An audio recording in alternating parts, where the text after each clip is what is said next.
and today we are continuing our playthrough of the Curse of Strahd.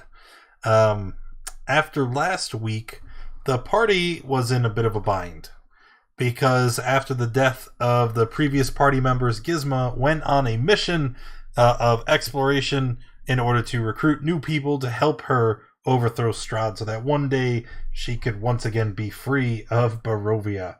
Uh, and after meeting with her new friends, she was also tasked by the Keepers of the Feather to investigate Mount Baratok, where they believed an ally could be found, one that was foretold in the Fortunes of Ravenloft by Madame Eva at the beginning of the campaign. So, traveling to Mount Baratok, they found a very peculiar person. This man does not know his name and has been, we'll say, less than helpful when it comes to interacting with the party. He's actually been very aggressive, and anytime the party questions him, he says that he doesn't know, and it almost appears as if he's fearful of something. Says he doesn't want to remember, he doesn't want to be helped, and the party is kind of stumped because anytime it seems like they might get somewhere, he points a wand at his head and he casts a spell, and then he goes back to knowing nearly nothing. I think at one point you guys did identify the magic, right? Did somebody figure out it was a mind blank spell? I thought you did. If not, you know now. But so now the party has to try to figure out what to do next. Do we continue trying to help the Mad Mage so that he can help us, hopefully? Or do we abandon him and move on? And at the end of the last session, the Mad Mage, because when he gets frustrated, he tends to lash out with powerful magic. The party was very, very hurt again and opted to rest on the side of the road. And the Mad Mage was happy enough to just kind of squat down and sleep near them. So we start today. Everybody should have finished a long rest. Mad Mage is not far off away. And I guess, what do you guys want to do now? Dogwoggle has a plan. Dogwoggle has a plan? Does anybody have a bucket? Gizma can craft a bucket. Or a bag?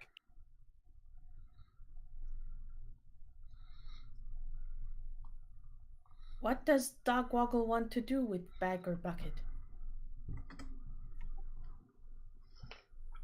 Dogwoggle will put the bag on the wizard's head.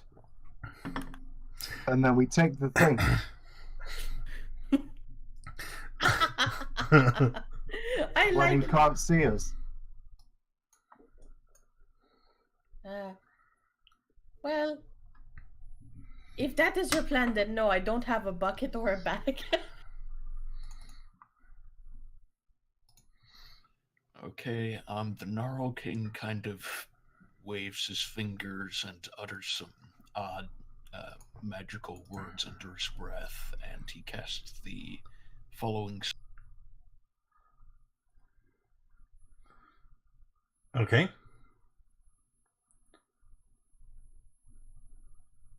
And I choose all of the other members of my party. Okay.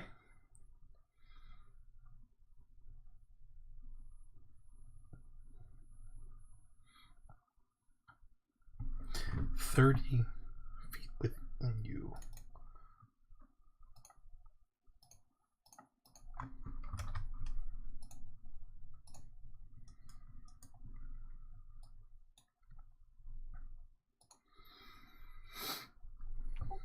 You dwarf, do you have a bag?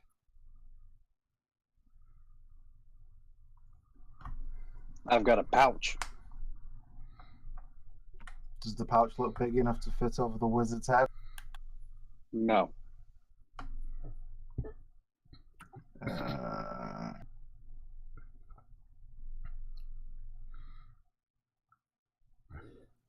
Where does the rod appear to be currently?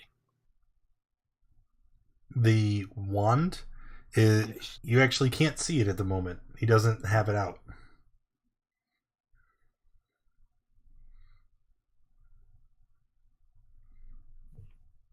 Friends, perhaps we should regroup over there by the bushes, out of earshot, and discuss our plan. Eh? What's that? What are you guys doing over there? Gizmo looks desperately at anyone else to answer for her. You there.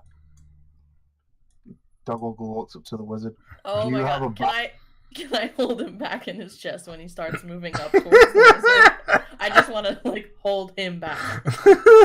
I'm pretty sure that, I mean, in a case of deja vu. Yeah, so you start to walk forward, his strength contested by yours to see if you can stop him from advancing. Swear to God. Not a saving throw, just like a check, right? Yep. Athletics if you're proficient. I mean... Oh, shit. Wait, athletics. Here, well, it would just be 2 more. It'd be 16. You got 29 on your athletics roll? Are you kidding me? I can't even get Dogwoggle that. is strong. Oh, Jesus, I like break a finger as he walks right by me. So, Dogwoggle, you walk up to the Mad Mage. Yep. I say, do you have a bag? A bag? Uh-huh. Or Why? a pocket? Why would I give you a bag? Because I want it. You'll take my bag, won't you? To your dark master. And he holds up like a backpack full of items. He's like, no, you can't have it. Please? What are you going to do with it? Stuff. Dogwoggle, look! I found a bag over here by these bushes. Does the wizard look like he's about to give me his bag? No, he's actually clutching. He's got it in one hand, and he's got it clutching it with the other, and he's looking at you very suspiciously.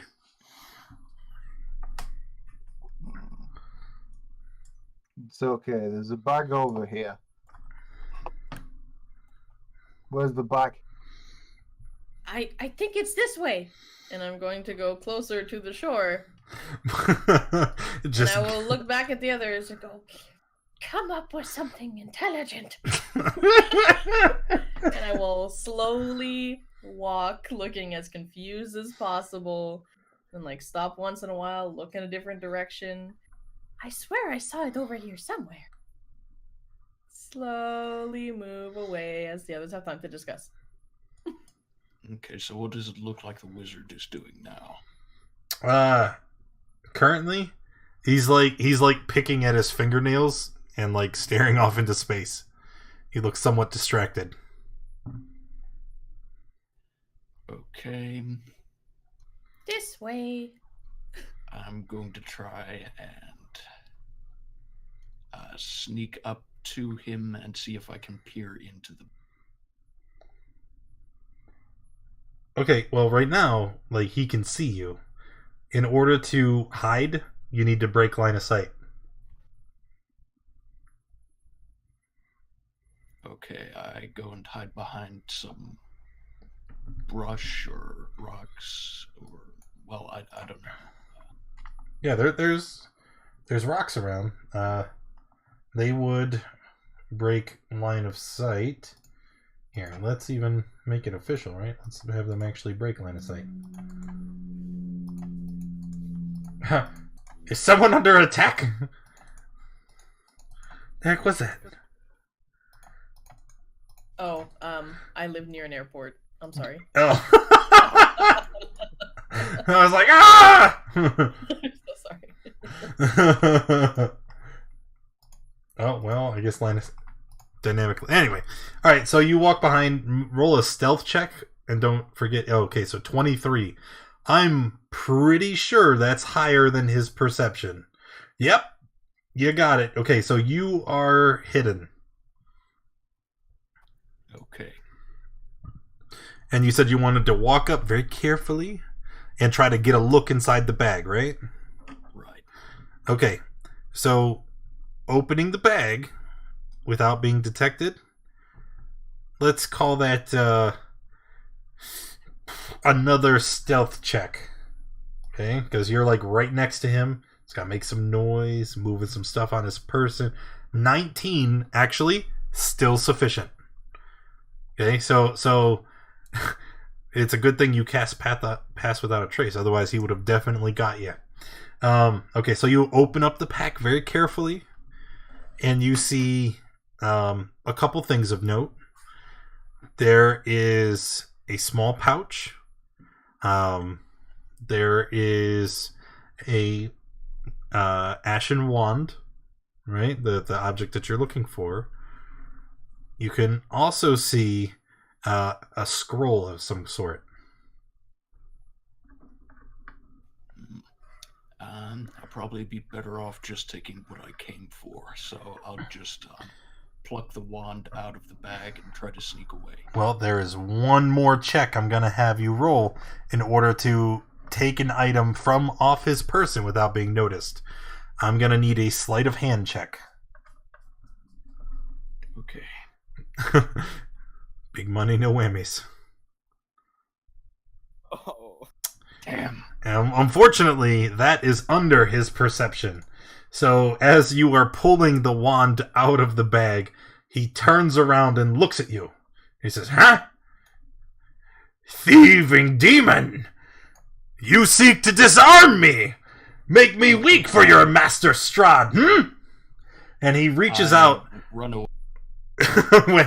Well, not before you get your consequence. He reaches out with his free hand, and you can see that the wand is still in the bag, right? Actually, it's still in your hand. And he reaches out and he grabs your face. And as he does, he hits you with a shocking grab. Look at that low roll. Oh, there goes Pass Without a Trace. Okay. But okay, so he hits you with the shocking grasp. You get knocked away a little bit. He stands up angrily, incensed, right? You still have the wand. Okay. I am going to run away as fast as I can. What are the rest of you going to do? I'm looking for this bag. I think it's like in the water. Go in the water a little deeper. Maybe under the boat. I'll walk over and lift the boat up. Yes, but don't hurt the boat. That's our way back. Oh yeah, the boat. So Thorin sees this. He's going to attempt to cast Hold Person on on the crazy dude. We totally don't know is Mornkainen. What? I don't know what you're talking about. There's the boat. Okay, so you're gonna attempt to cast Hold Person. And what's his save DC target? What's your spell DC? 15.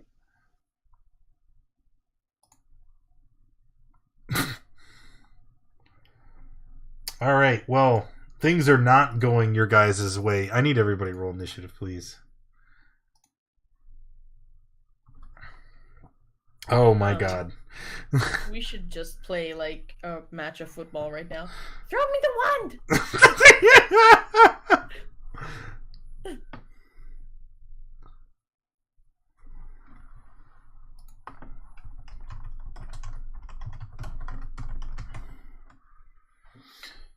Oh, Okay. shit.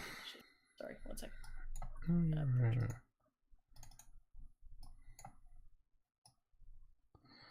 Perfect. 1, 2, 3. Yep, that's about. All right. So the mage, he is not happy. He points his finger out towards the Gnarl King, and as he does, he says, "Stop, thief!" And then he is going to polymorph. I need you, because I'm assuming you are not a willing creature, right? Right. Okay, so you're gonna need to make a wisdom save.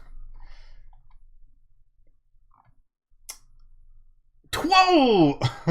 You actually passed. Okay, so the Mad Mage is not happy at all, and you see him. He starts chasing after you. And then he pulls out, like, as he stops running, he pulls out his hands, right? And he's got them, like, one arched over his head and the other one pointed out towards you. And he's like, "Stop! Give me my wand!" After that, Thorin, it's your turn next. So I'm going to yell out towards, the party member who has the wand and just scream at the top of my lungs, like, just break the wand! And then I'm going to cast, let's see. Hold person times 2. Yeah.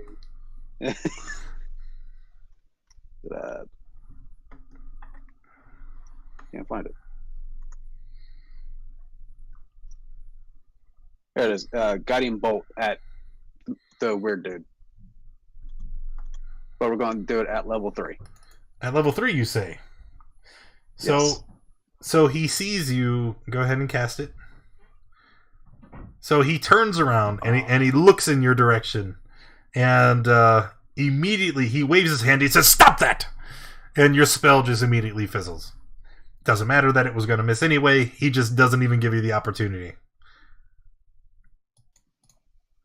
That's all I got. Gnarl King? Okay, he uses his free interaction with an object to turn his back to the wizard and break the wand in his hand.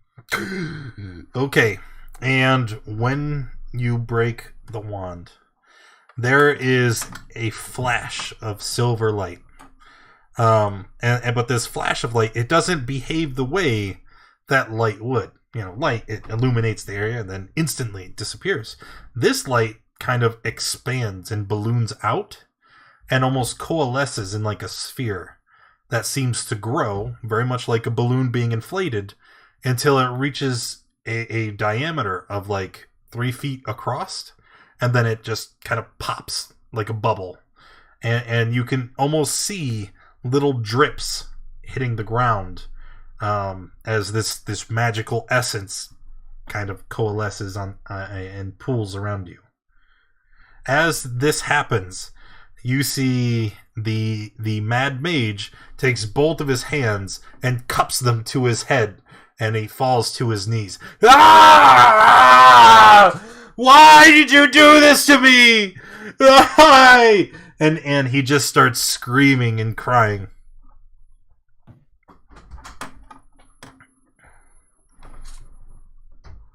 Okay. Why did you do this to me? I definitely didn't throw something at the wife. Like, she just walked in the door and I just kind of flipped the pen like over my shoulder. I love you, honey. In which case, I'm going to get back up on my horse and run away. Run away. Hey, let's get out of here. Okay, that's it for my turn. Dogwoggle? Dogwoggle, seeing all of this commotion, he's going to use his free interaction with an object to grab hold of the boat. And he's going to dash over to the You're gonna dash over with the boat, right? with the boat, yeah. Are you gonna hit him with the boat? I'm just going to... No, I just want to gently place it on top, over the top of him so that it muffles the noise. Okay, so you like trap him underneath the canoe. Yeah, I overturn it, so obviously he's not, Yeah, But yeah, yeah, not crushed. He's just like in the space. and then the last 5 feet of movement that I have, I'm going to stand on top of it. Yeah, this can't go wrong at all. Gizmo? And I'll just go, shh, quiet. So Gizmo sees Dog Woggle walking towards him with a giant canoe. Okay. Do I? That's what I see. He's already placed the canoe over the mage. Oh, it's over the mage already. Yep. Oh my god. Yeah. Does he look like he's preparing to hurt him in any way? You don't know. He's under the canoe. Oh. You can't currently see him. Oh my god. Dog Woggle! We don't need to do that anymore. The wand is broken. Everything is okay now. He's very noisy. He needs a time out. He is, but we did what we had to do. No one needs to be hurt. I'm not hurting anyone. The man is under your canoe. He's in timeout. Let him be. Leave the canoe on him and let's walk away. So, it's the Mad Mage's turn, right? But he doesn't take an action. You can just hear sobbing noises coming from inside the canoe. See, Here, he is sad. We can go ahead and clear that. Okay. Dog Woggle will step off the canoe, and he'll just lift the boat up and say, "You okay, bud?" He doesn't say anything. He's just kind of like curled up on the ground, like hugging his knees.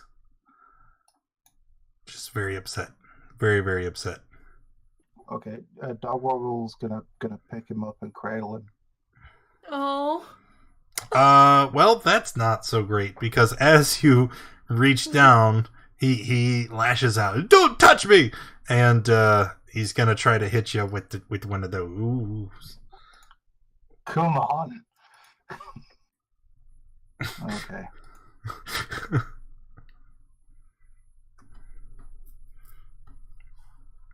Yep. But then after he lashes out with the shocking grass, he just kind of goes back to laying on the ground.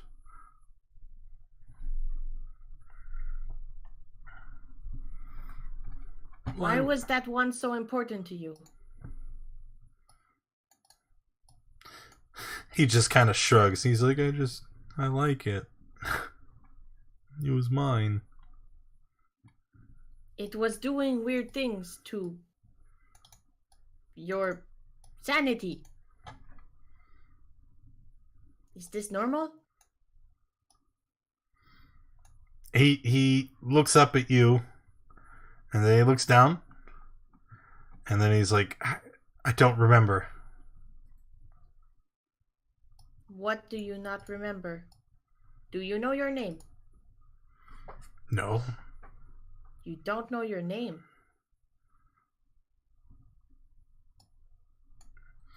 I will call you Fred. Fred is your name. And what is the last thing you remember, Fred? I remember him, and he points to the Gnarl King, breaking my wand. That was very rude, and I don't like it at all. He will apologize.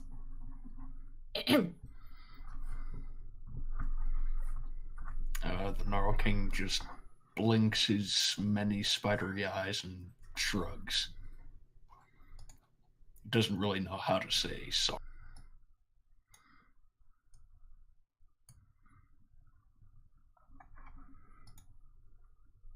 Do you remember anything before that? He kind of blinks around, and he looks at all of you. He's like, yeah, I do remember. I remember all of you being sent to attack me by Strahd. And he stands up and he puts his arms out in front of him again. No, we hate Strahd. This is what we try to Lies! Lies! That's what a minion of Strahd would say. Maybe you're a Did she just minion run of away? Strahd. No. He starts waving his hands, and you can see sparks of electricity arcing between his fingers. He's like, "Don't lie to me! I'll not be deceived again." They call me mad. I'm not mad. I know what's going on. And he arches out a lightning bolt. We're gonna say it goes this direction. Zoop. Bah!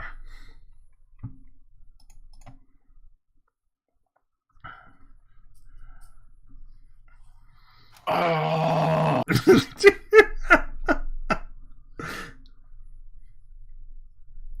Both of you take 30. Well, I'm going to use my stone's endurance. Okay, that seems like a good idea. That's good. He after shooting the lightning bolt at you guys, he starts to walk away a bit. And as he backs away, he's got his hands out in front of him, ready to cast again. He's like, You thought that I what? And he's kind of blinking like he's listening to something that's not there. And he's like, I knew better. You won't fool me again. Just because I lost last time doesn't mean I'll lose again. You fought Strahd before? Or Strahd's minions? He turns to you and he's got both of his hands pointing your direction, Gizmo. Stop harming me and my friends. We want to kill the same person. Your friends is Strahd! No. He is not. We are not from this place. Strahd brought us here and we are his prisoners. We want to be free. He lowers his hands and narrows his eyes at you. He's like, come here, let me get a good look at you. Do you promise you won't kill me? It's okay. If he does, I'll use his corpse to beat Strahd over the head. Gizmo wants to internally rage. he leans in. Does rage. He leans in real close, right? And he starts like kind of picking at your clothes. He grabs your wrist and stretches your arm straight out, and he's like running his fingers along your scales, right? Like he's got your arm like held up, like parallel to his eyes, and he's like running his fingers along your scales, and he's like, yep, That's fine. that proves it. What does that prove? That proves that you're a minion of Strahd! And he lashes out with a shocking grasp. Whatever. He can just like freaking kill me right now. He can kill me right now. You can see that in his paranoia, nothing you say is going to convince him otherwise. As he moves away, I'd like to use a reaction to slap him really hard across the face. Just tell him, like, snap out of this nonsense. We are your friends. We're here to help you. I don't know why you keep hurting people who want to help you. You're no friend of mine.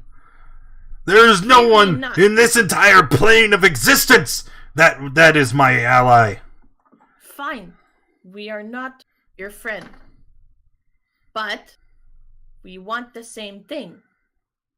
To be cured of the disease that is Strahd in this land. He starts shaking his head emphatically. No, it's a trick. It's a trick. You won't trick me. I'm too smart for you. He's like, I won't. And he starts like shaking, but it's not like he's shaking like involuntarily. It's like he's like shaking his hand like he's thinking, right? And he's stuck on this thought. He's like, no, you're not gonna get me. I know better. How can we prove that we are not minions of Strahd?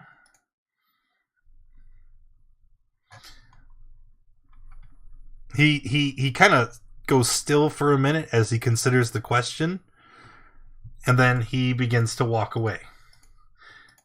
As he does, he kind of leans over his shoulder. He says, "Leave me or die." If we Fine. kill Strahd, will you believe us? If we kill Strahd, will you... Wait, how is Gnarl King dead? Oh, he got hit for 30 and then Yeah. 18 early, yeah. Yeah. Thorn's going to like whisper over to Gnarl King and be like, "Hey, wake up."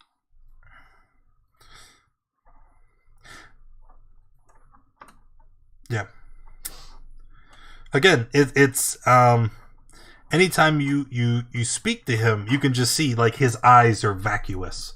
There's no recognition or understanding to the words that you are using, no matter how well you phrase them or what it is that you're trying to say. In his paranoia, with his madness, nothing you can say is going to change his mind. We should leave. Yes, he wants us to leave. We will leave. I'm done getting hurt for no reason.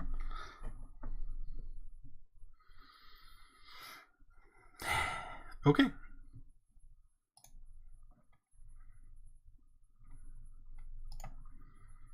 Gizmo's gonna back up to the banks.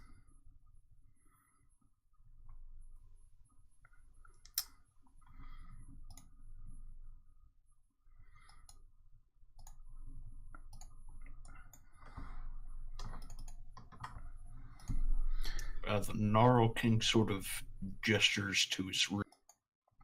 What is all that? In chat. I mean, I don't know. Tried something. Way It to worked suck. well.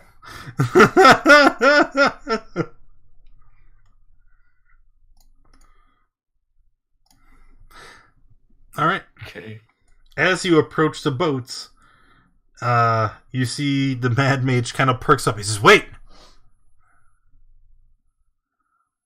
If you are leaving, take the other one with you. Strahd sent him to attack me ages ago, but I, always too clever, trapped him in an extraplanar room." Dogwoggle turns to Gizmo and smiles. He has an idea. So you see him again. He does the zipper thing, where he opens up a a space in the air in front of him, and then out comes tumbling a tiny kobold in tattered clothing. He'll lean down and whisper, but really loudly whisper, so that anybody, even the Mad Mage over there, would easily be able to hear him. If we kill the minion of Strahd, he'll know that we're not one of them.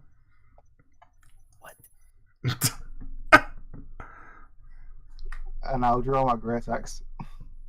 Don't touch me. Gnarl King, perhaps in his only readable expression, face palms. He'll look around like, huh? Thorn's going to cast the whole person on Dogwoggle.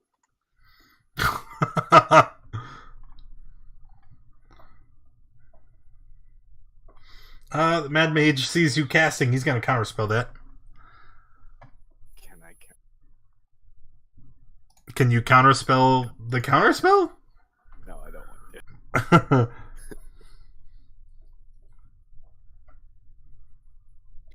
It's a good idea, right? I point to him and I go, "Minion of Strahd!" And I will also draw my weapon. We will protect you, Fred! All right, everybody roll initiative.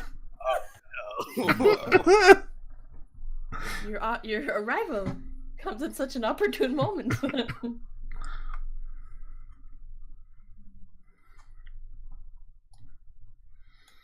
1, 2, 3, 4, 5. Oh, I don't want to do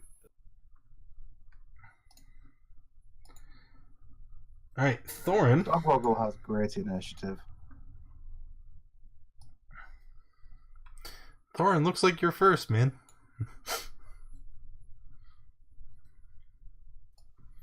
All right. Go walk over to here and heal the gnarl cane.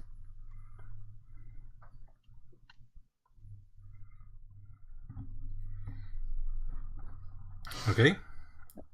And then we'll sit A lot down. of appreciation. Gizmo.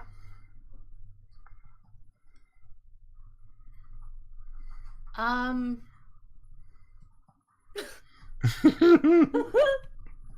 want to use my Uh. reaction to grab Gizmo.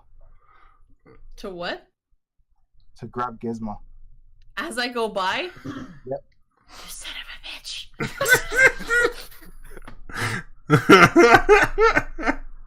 Alright, I guess you did it to him earlier. It's fair is fair. And contested strength checks. Ugh. Oh wait, you can Killing beat me. that one. Can do athletics, right? Yeah. I believe in you. Ooh. Alright, so The you 5 modifier. you try to walk past, but he grabs your tail. What Wait, do wait. you want, Goliath? Maybe he's like us. I don't care. We can fix him later. Right now, something needs to die so we can move on with this mage. No, little lizard, no. When did you grow a brain? Wasn't this his Dogwoggle idea? has great ideas. Now you be quiet, or Dogwoggle will put you in timeout in the boat. The boat's way over here. I dragged it with me. I said I was dragging the boat with me over to the shore. Oh, I missed that. Okay. I thought we were leaving by boat. I want to pull out a hand axe and throw it at the kobold. Alright, go ahead. With disadvantage, you are currently restrained? Grappled? Grapple.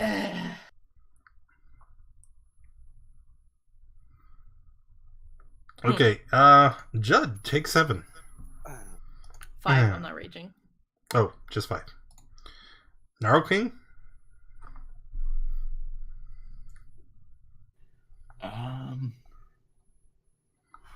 I'm just going to canter away on my horse.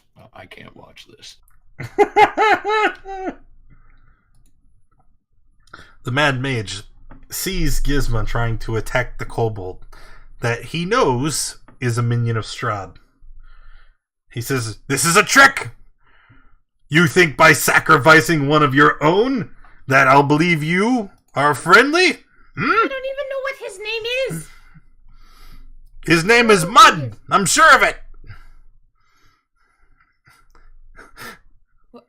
What, you want us to kill Mud? You want us to tickle Mud? You want us to, like, tie Mud up from a tree? What do you want us to do? He is going to cast Mirror Image.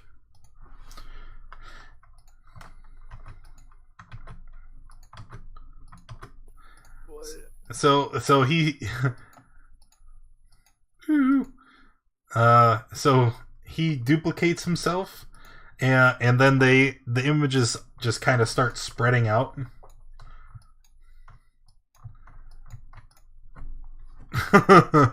And then they all kind of raise their hands and point towards Judd. I do not like this.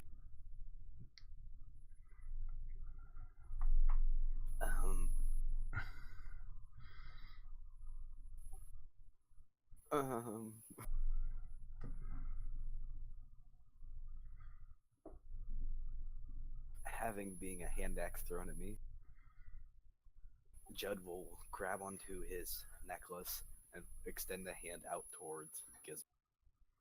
Play dead, fool! I heard that.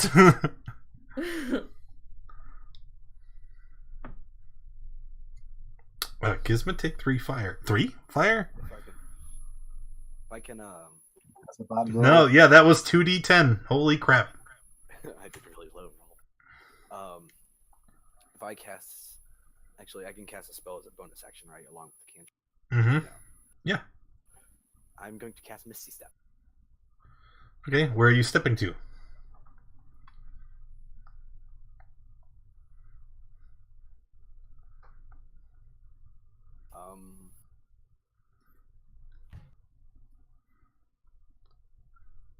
Right there. Dogwoggle? Dogwoggle gonna put the boat on top of Gizmo. I'm sorry, he's what now? He's gonna put you in the boat. I guess you're being too murdery for even Dogwoggle. And then I'm gonna stand on the boat and say, "You go in timeout." You're an You insult to mud. barbarians everywhere. What is this game? Oh yeah, I do rage as well, by the way, as a bonus action. It's a mud. You a minion of Strahd? Who? Thorn? No.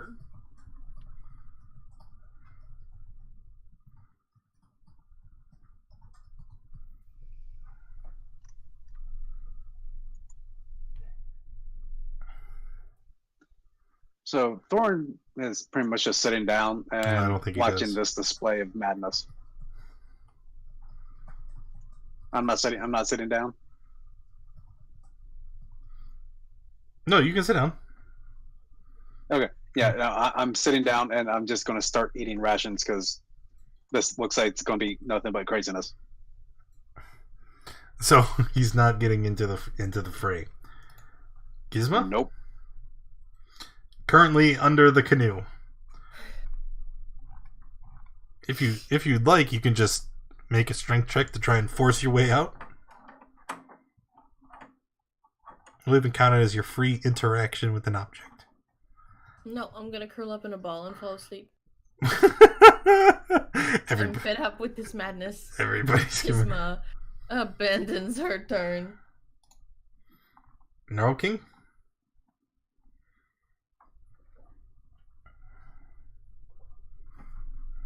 That's my turn.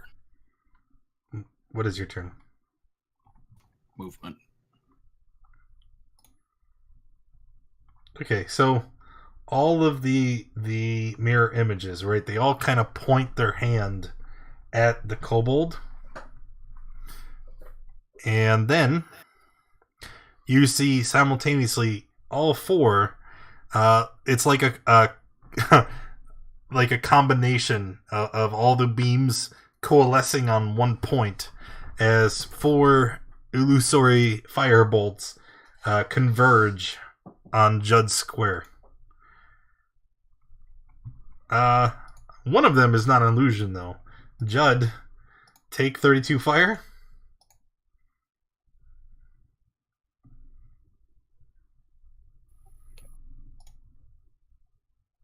You're resistant, right? I'm trying to see. I thought I was. It would be 16. No, I know you are, because you're draconic bloodline red, right? Oh yeah. Okay. Yeah. So take 16 damage.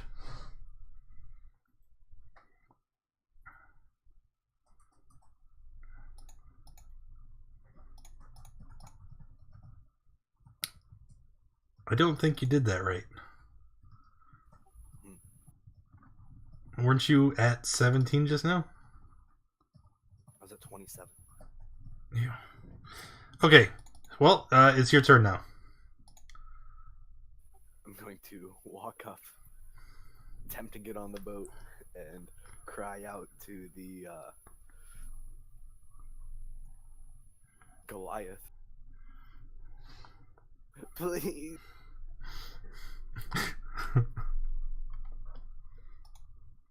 Bam.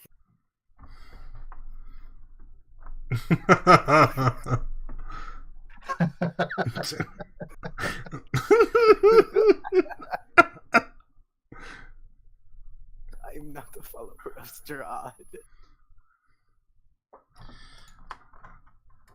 Dogwoggle? Dogwoggle looks over to the wizard and says, "Okay, we'll take him away. We'll go. No, kill him! Bye. You said take him away. Yes, but then you suggested killing Strahd's minion. Do it! Do it now! Okay." Okay. Dogwoggle's gonna swing his axe at him and make a deception check to try and fool the wizard into thinking that he's actually gonna kill him. You could just attack him non-lethally. Nope. So, wait. So let me get this straight. You're attacking him, but you're going to not hit him? And you Yeah, were I'm trying to make it convincing so that the wizard couldn't tell the difference. Yes. Okay. Except the wizard can definitely tell the difference. I just imagine he like swings by and I just don't move or do anything. Yeah, I just go, "Ah! Fall down!" Thorin? It's like really. It's like watching a Jean-Claude Van Damme film. He's like, yeah, falls down. Yep. Thorin. All right, so I guess I'm just done eating some rations. I'm going to use a sacred flame on this one right over here.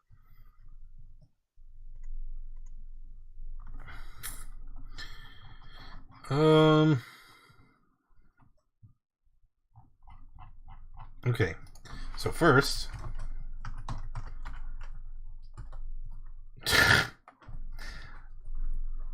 all right. So there's that. First of all, and then there's this, and it doesn't matter. The Mad Mage just steps aside.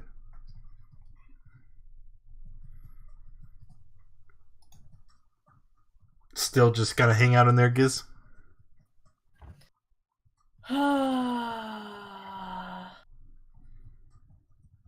I will try and get out of the canoe.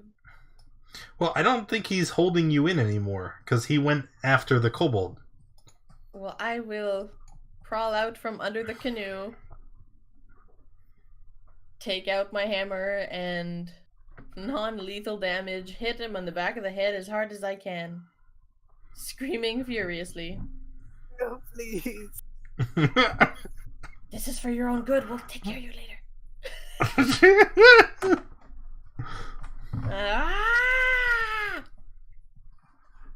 Ah! Yep, that'll do you in, won't it? Judd? Yeah. Boop. Ha! And I just put my foot on top of his body like I vanquished him. The mage and all of his copies start clapping. And like, yes, excellent! Excellent! I raise my arm with holding my hammer above my head and like, rah! Victory shout. Will you help us kill Strahd now? They start to kind of surround Gizmo. Uh-oh. I killed the minion of Strahd. Yeah, and they look at you and they're like, yes, of course. That's why we're going to save you. Boop. We're gonna what? They reach out and they touch Gizmo, and you see a brief flash of energy as she goes incorporeal and disappears.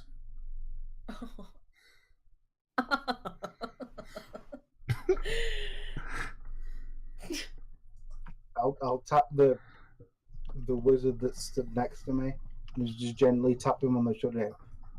Where did she go? He blinks and looks around. He's like, pocket dimension. Somewhere where she'll be safe from you and the rest of Strahd's minions. But we're gonna kill Strahd. No, don't you lie to me. I know who you work for. I don't even know who I work for.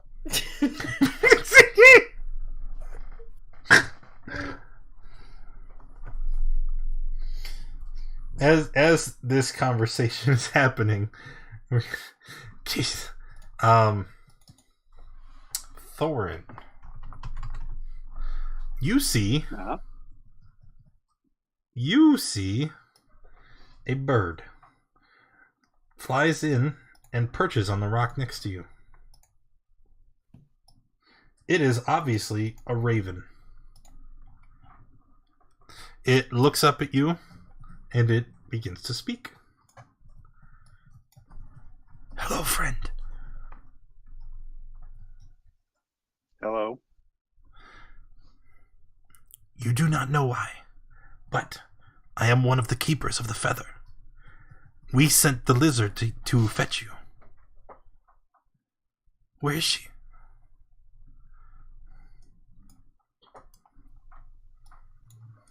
Crazy dude made her disappear.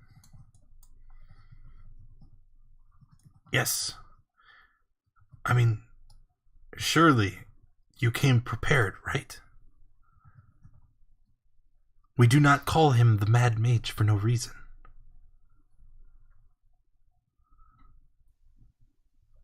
And prepared as in for what now? How? Like, huh? If you want the mage to help you, you have to cure him of his madness.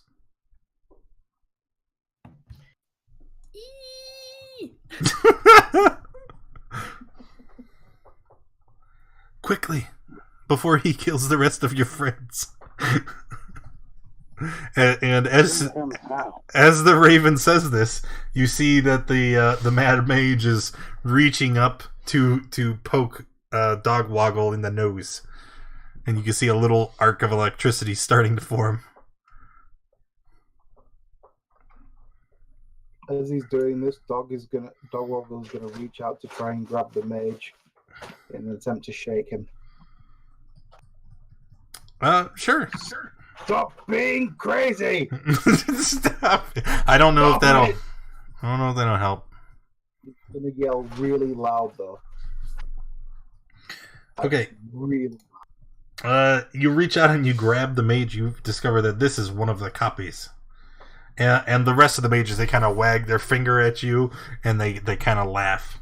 You can tell that the mage is just toying with you now. Dog Woggle crosses his arms and sits on the floor. So the raven resumes talking to Thorin. You are a cleric, are you not? Yes. Surely you have some way to restore his shattered mind. So, hearing this, I'm going to remember my prayer beads that I have and cast Greater Restoration. Ah! It'd be a real dick move if he counterspelled it right now, right? No, he's not paying attention to you. He's focused on Dog Woggle and trying to kill him. So he doesn't notice when you cast Greater Restoration. And when you do, you see he kind of goes stiff for a moment. And then he drops his hands to his side. And he looks at he looks at the other copies, and he snaps his finger and they disappear.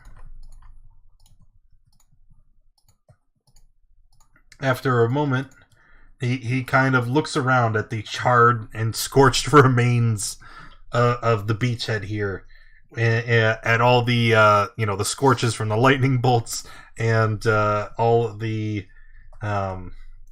fire that's still smoldering, and he snaps his fingers, and Gizma gets dumped onto the ground from a height of maybe like 8 feet in the air, so he just kind of falls and lands.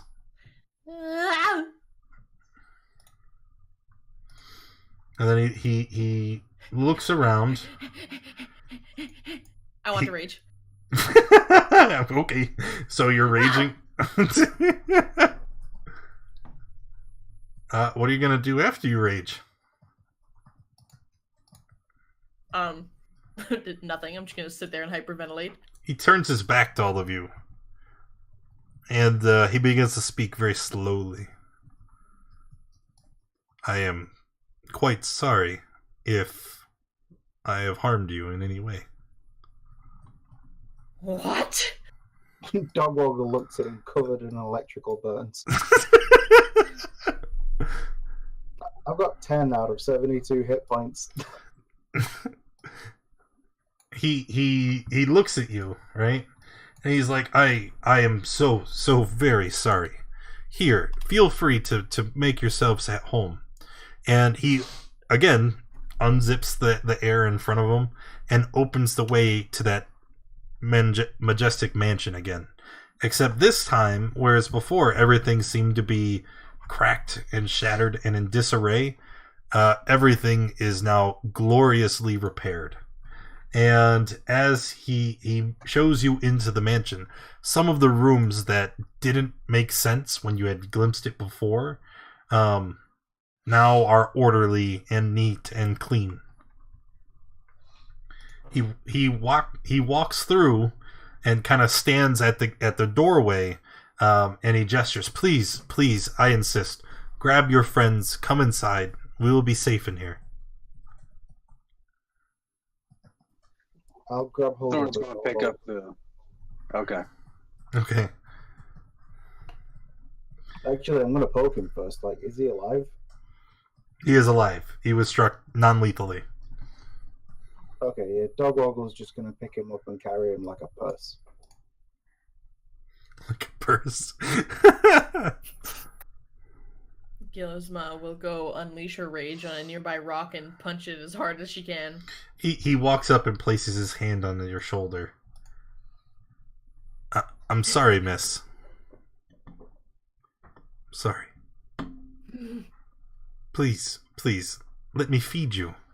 Give you a place to rest. Food? Do you have raw chicken? I can conjure anything you desire. Chicken! And I run into the in mansion. any quantity.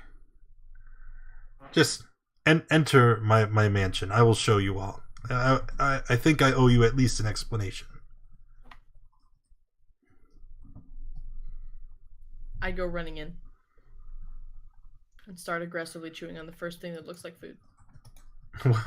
There isn't anything quite yet, but he guides you through and he opens a doorway, and inside it is a marvelous bunk hall.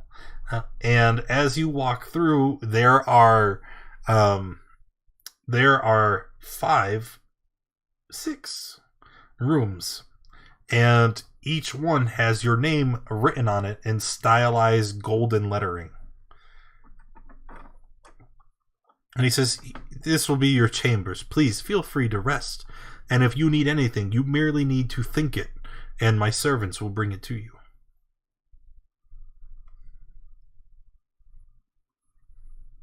And then Gizmo thinks about her chicken, and one of those ethereal servants, kind of glides towards you, holding a silver tray with cooked chicken on it. I don't think of cooked chicken. I think of a chicken.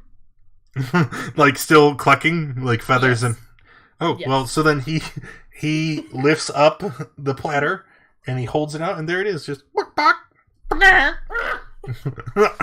Like grab it by the neck and start like ripping the feathers off.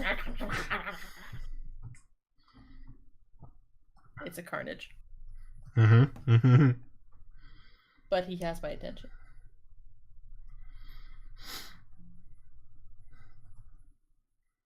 Dogwalker looks around and realizes after all of this that he hasn't eaten in quite some time. Dogwalker wants lots of food. All of the meat. As you say this out loud, the room you're standing in begins to shift and change. The walls kind of turn into smoke and whisked away, revealing a large tavern hall. Completely empty except for a banquet table that stands maybe 20 feet long, and stacked on top of it are all kinds of meats and mutton and any kind of food that you can envision. Dogwoggle is very happy, and he just goes and he just starts gorging himself.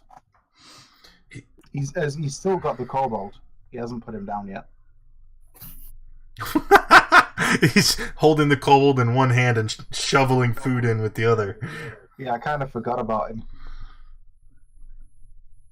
The mage kind of walks up and he holds his hands out to take the kobold. And he's like, "May I?" Oh, yeah. There you go. He lays him down. Hey, this is Aunt Sally. Can you take that? Slide up. Okay. It's Becky. The shit. What was I saying? Completely derailed my train there. Took the kobold. He took the kobold. He lays him down, and you see him pull out this gray tincture, and he kind of puts his hand in there and pulls it out, and you see that the mixture is like the consistency of like glue. It's thick and viscous, and it's very, very sticky. And he kind of takes and starts rubbing it on the kobold's wounds, right? And it fills in the gashes, and it kind of coats over all of the burns, and then you can see that they slowly begin to close and mend as the kobold is restored to full health.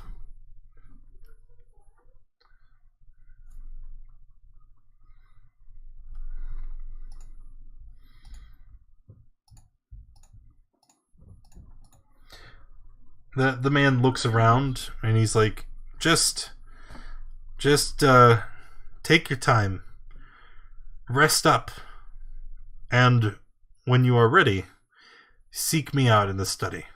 I will be waiting for you. Dog Walker with his mouth mostly full of food just goes, "You're okay for a nerd."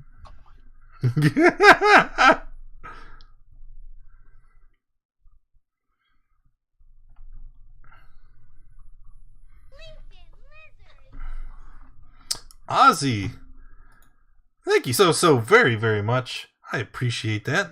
Let's make it magical. Go ahead and roll a D100, and then we'll see where that puts you for magical item.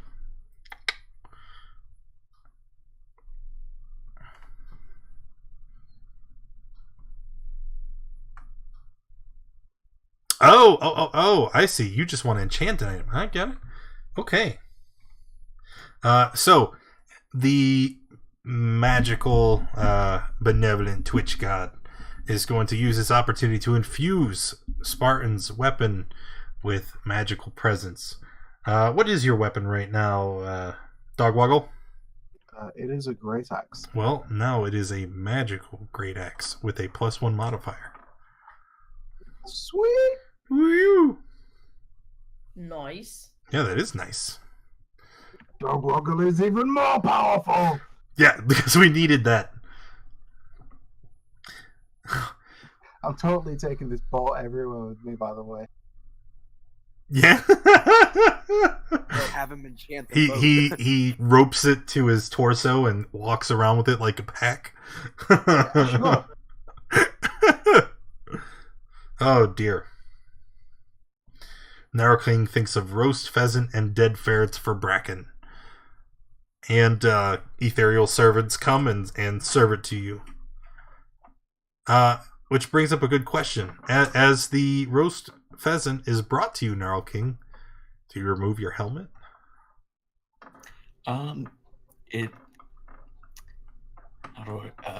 What looks like a mask on his face kind of has a jaw that unhinges. So you can shove it into the mask. Gotcha. All right. You find yourselves revitalized. Even just the food is exquisite, almost magical, and you feel yourself restored. If you haven't already, put yourself back to full hit points. Can I walk into Gizmo's room? Yes. I'm gonna walk in. You threw a hatchet at me. Well, is Gizmo in her room, or is she in the tavern hall eating all the food with the other? I've been like full animal mode for this entire conversation. Yeah, I've just so been like devouring chicken. so then she would be in the tavern hall because like she would have been in the main area when it shifted. Yeah, and I'm totally playing with my food. I'm like tossing it up in the air, catching a piece in my mouth, throwing it and fetching it for myself. Okay, so it doesn't change. Judd walks up. You threw a hatchet at me, and then Chicken? No. It's fine. I'll take a piece of chicken. Yes, chicken good. All is forgiven with food. I don't forgive you. Just eat. I saved your life. Be grateful. I didn't save anything in the name of Tristan. It's shut up, eat chicken. Chicken good. It's good for the soul. hey, Patty.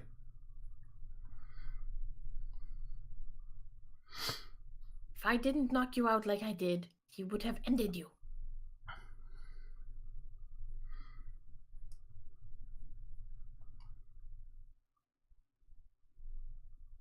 Apparently, he doesn't have a comeback. I already have my face full of chicken. Nice. Perfect. I continue to eat. It would have been fine if you fell down when I said.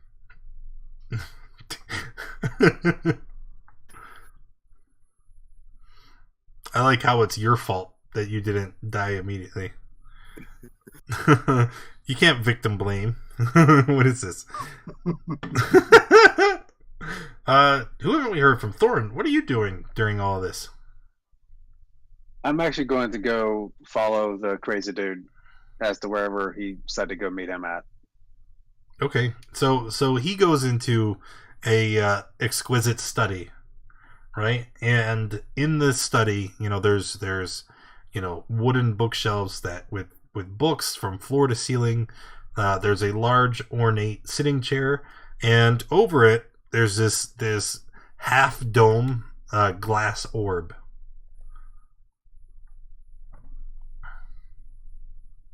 And this is a massive structure.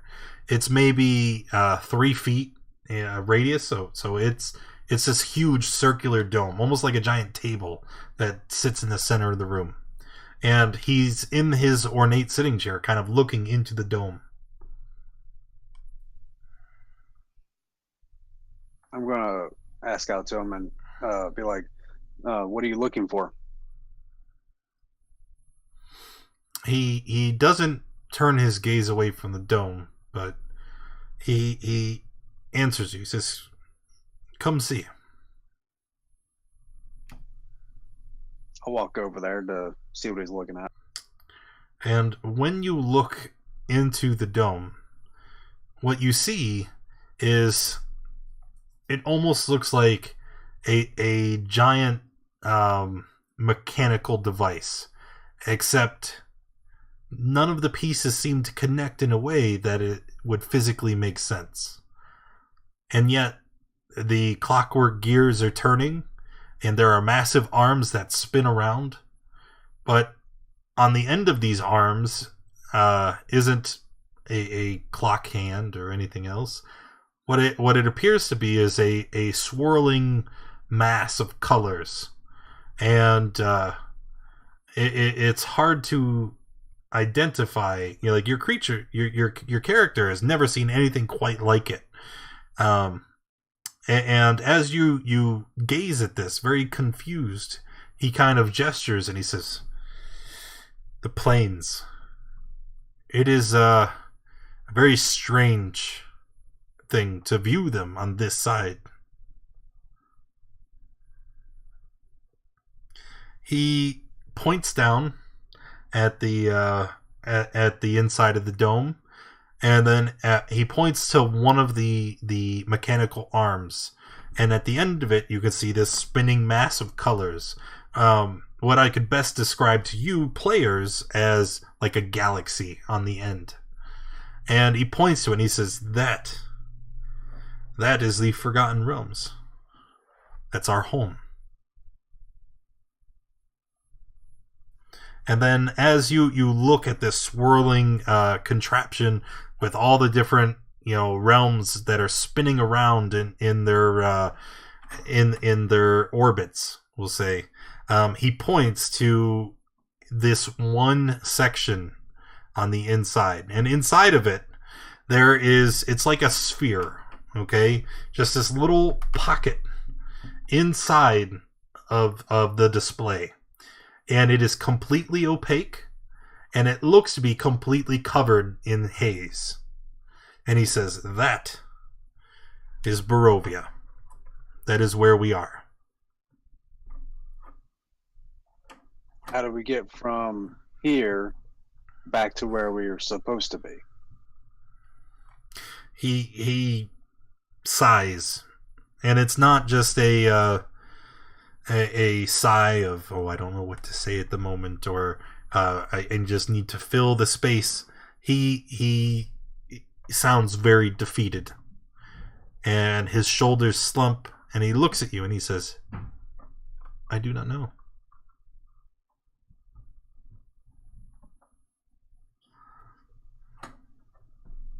So I believe I still have the Tome of Strahd. I'm going to actually present it to him again and ask him, is like, do you know of what is foretold in this tome? He reads the book carefully, he looks at the first couple pages. He says, no, this is all new to me. I would very much like to investigate it more carefully. If you could collect your friends and bring them back here, I should have finished reading it by then. I'll agree to it and head back out towards to collect everybody else, to let them know that he's reviewing the Tome of Strahd and he needs to see all of us.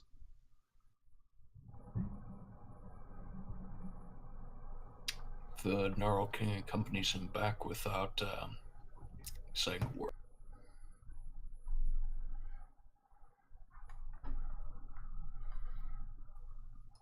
And I'll speak to the other gentleman like, you can bring the food with you.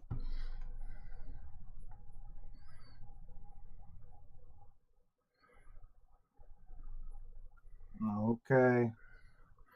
Dogwallow just sweeps up a huge armful of food.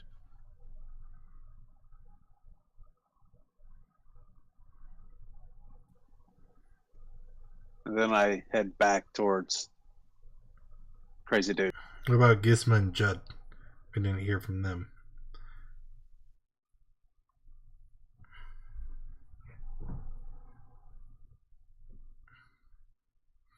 I think they're AFK.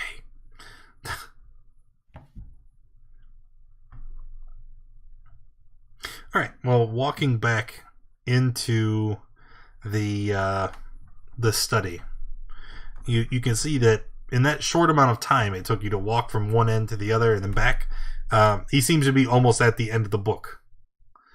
And as he sets it closed, he puts it on the table in front of him. He says, this is very interesting. I did not know this before. And what is that? The history of the Lord of Ravenloft says new information to me, and I think it was most helpful. You see, I came here little more than a year ago. Part of what I do is I observe all the planes of existence, and I go where I feel I'm needed. After observing the anomaly, I decided to try and enter into Ravenloft and free the people that were trapped here. But I greatly underestimated the demon that is here. And after a battle between him and I in his castle, he drove me to the mountains and sent me hurling over the Ser Falls. I lost my staff, my spellbook, And I managed to survive the fall, but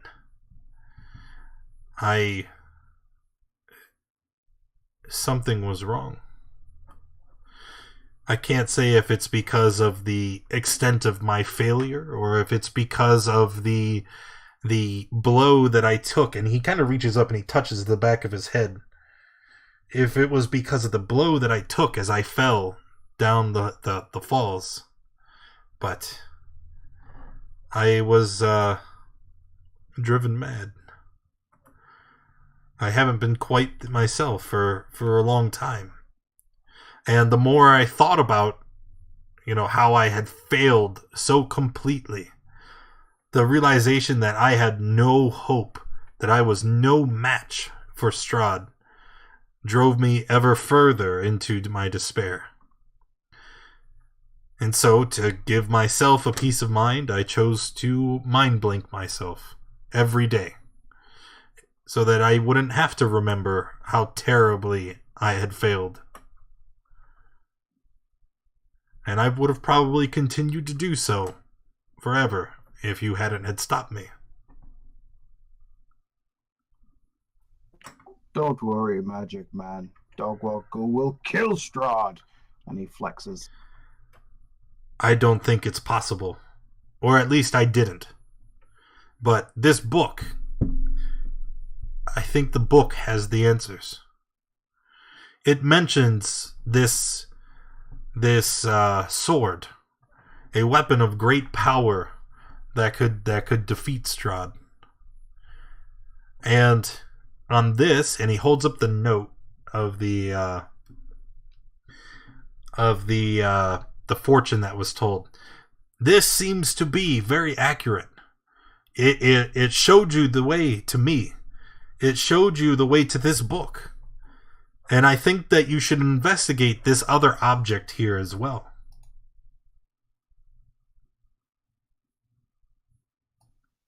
And where is this other object? He looks at all of you kind of desperately. He's like, I was hoping you would tell me.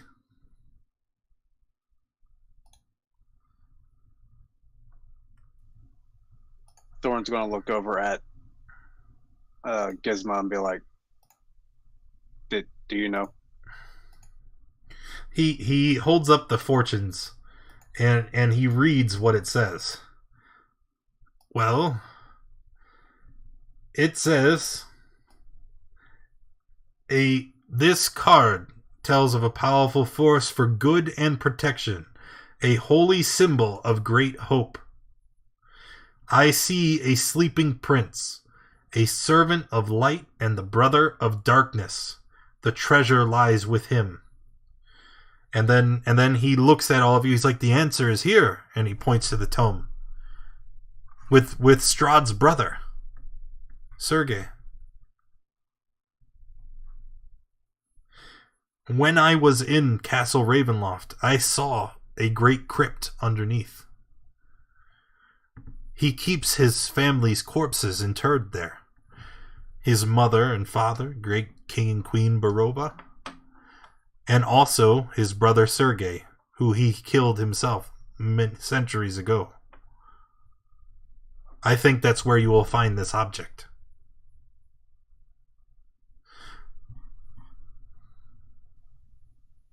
So then to kill Strahd, we have to first storm his castle, get to the crypts underneath the castle, get whatever is necessary from the corpse, and then go try and kill Strahd while still in his castle. He mulls it over for a second. He says, well, essentially, but not in that order. I think before we even approach Castle Ravenloft, you have another destination first.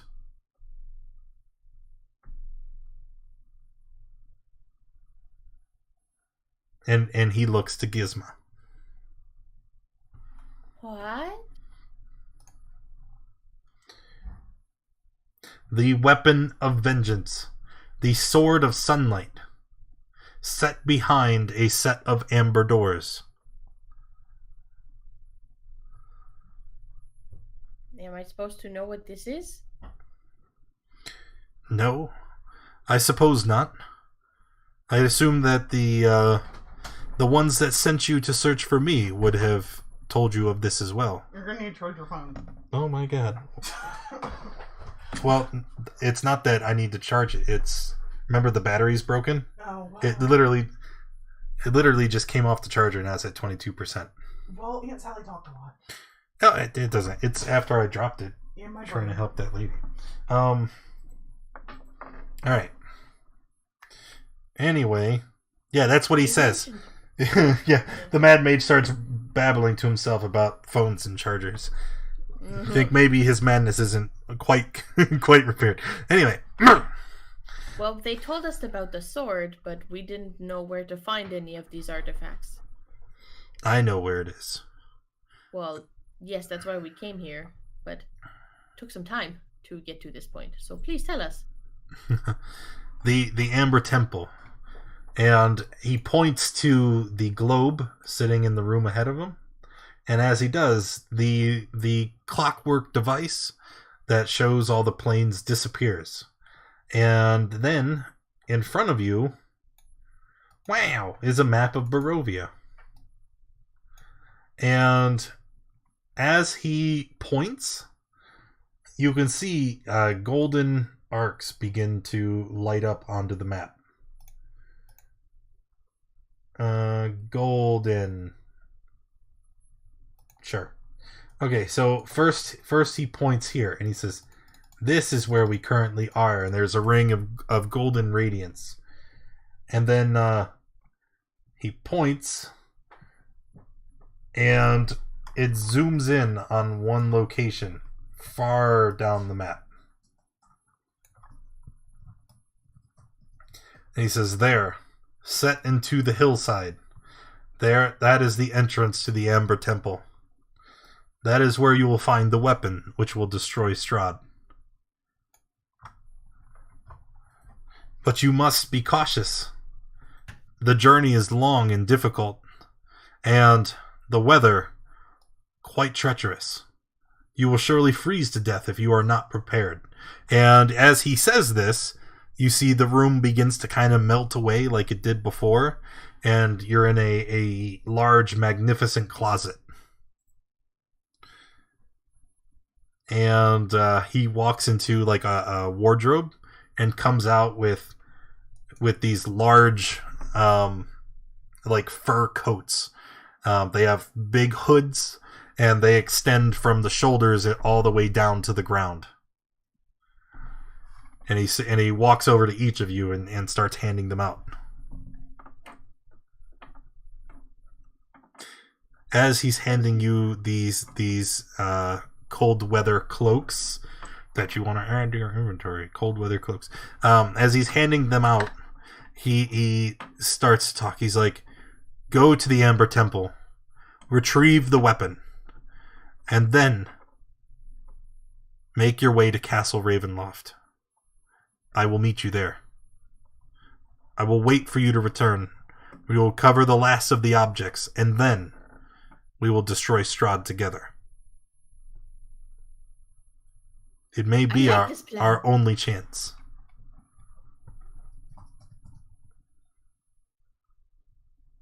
I like this plan. We will get Dogwoggle doesn't need a coat.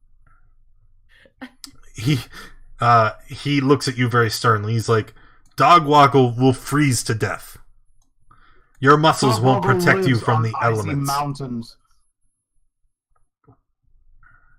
Then he looks at you kind of side-eyed, and he's like, "Well then, maybe this is more suited to you."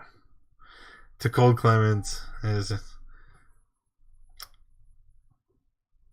that is Nice. all well and good, my friend Goliath. Except I think you underestimate how cold the mountains are. Do not forget, sunlight is very scarce in Barovia, and it is deathly cold as it is. Even with your natural acclimation to the elements, I fear for your safety. Please take the cloak. I mean, I'll take it. You would swim in it. Dogwoggle will just tie it around his waist. He doesn't have a bag, so Put it in the canoe. yeah, I'll put it in the canoe. I mean, let's face it. If his people live in like 20,000 feet altitude, and somehow a cloak protects us, I think he would be fine. These are no simple cloaks, lady. They are, say they are special.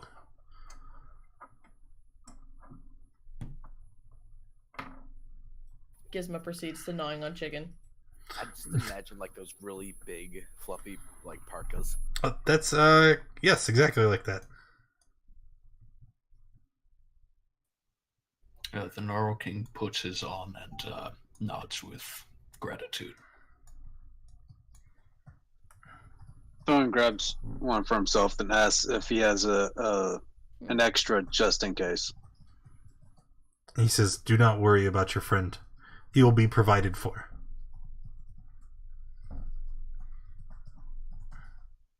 Very well. Gizmo's in chat, like, someone please grab mine. No, you get to freeze. Dogwoggle turns and looks at the Gnarl King and goes, "How's your horse gonna get up there? Horses can't climb mountains." Actually, my brave but dim Goliath, there's clearly a path that winds up the mountain. Oh. Uh-oh. Well, Dogwoggle could maybe carry the horse. You ever play Skyrim? But he would have to put down Just the hop bow. up the mountain. You would owe Dogwoggle up.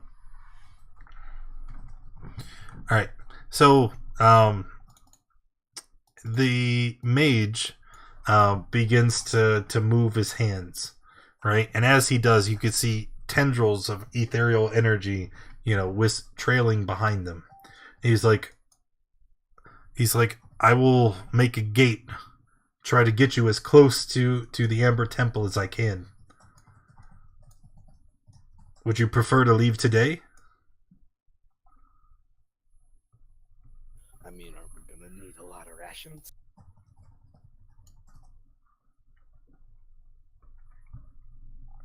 He shrugs. He's like, do you have enough rations? Unfortunately, I cannot provide anything outside of the mansion. Then how do we take the coats out of it? Okay. These are different. These were brought into the mansion. They are real objects. But any of the food and materials made by the mansion cannot pass through the doors. Just don't question. What's wrong with you?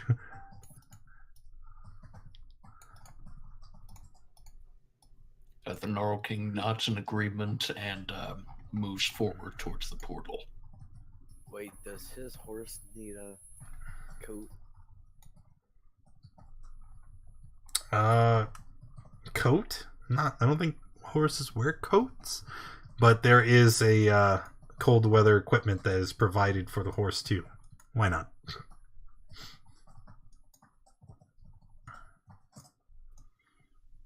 Thorn moves towards right after the Gnarl King and just is ready to go.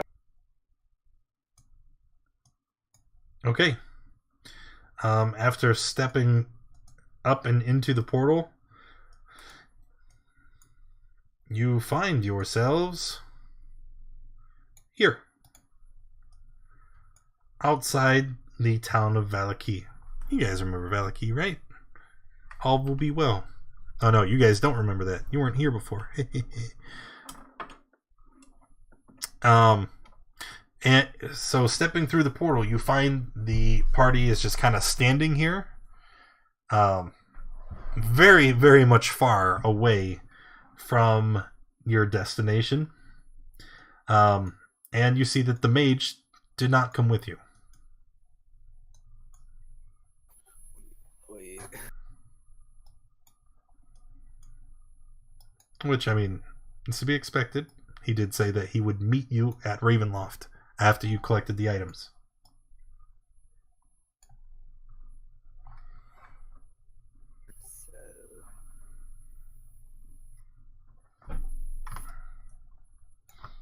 So, you guys can debate what to do next. I'm gonna use the bathroom before I explode! How are you guys doing?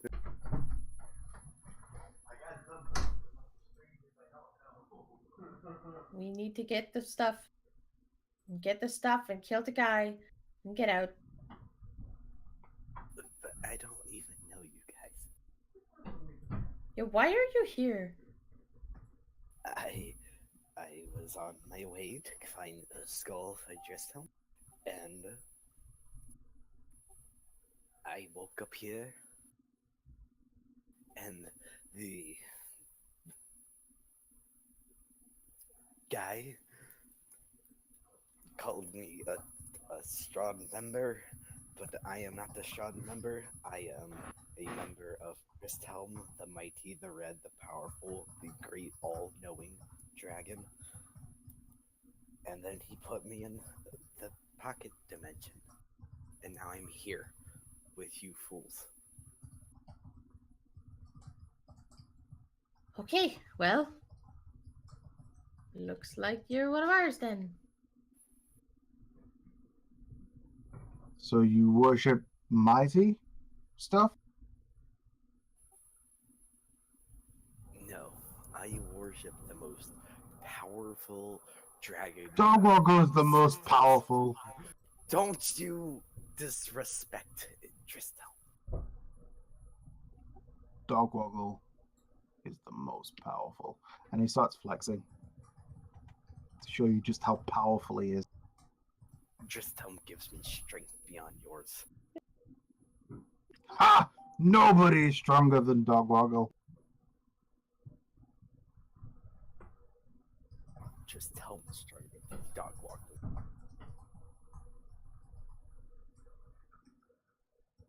Bring him here. Let's see.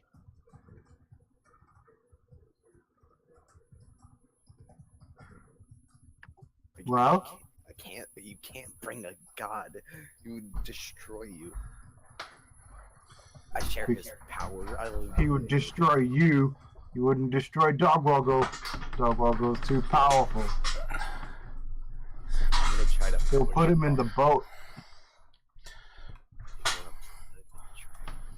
I'm gonna try to push Dogwalker over with when he's stomping his nuts.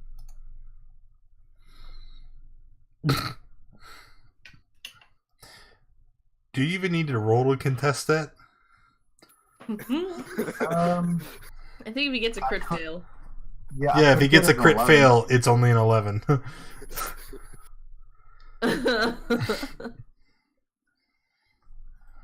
Why you put hand on Dogwoggle's knee? Yeah, how tall is Dogwall? Like 7 foot. 8 feet tall. Yeah. God, I'm barely 3 feet tall. I'm like at your shin.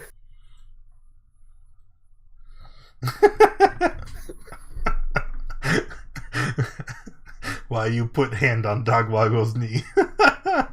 You disrespect Tristhelm. This how you worship your dragon?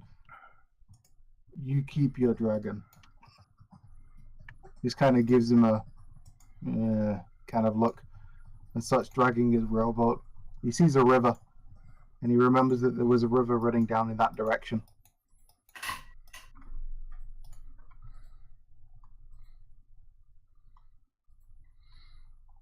Well, don't we need rations? And we would die, won't we?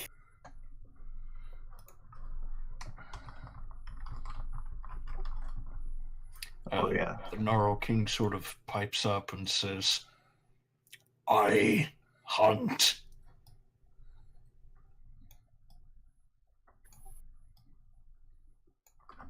Well, then are we all good to go? I mean, if this leads to a way out, then I guess I have to come.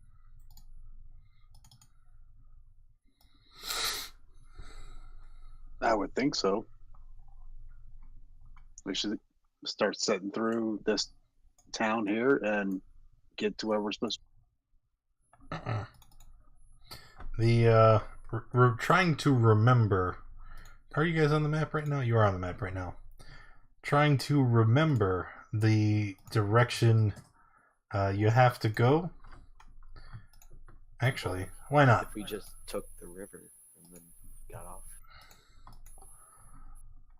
Let's see. Mordecainan, who you totally don't know that's who that is because you never asked him his name, marks your map. And you can see the direction you would have to take in order to get to the Amber Temple.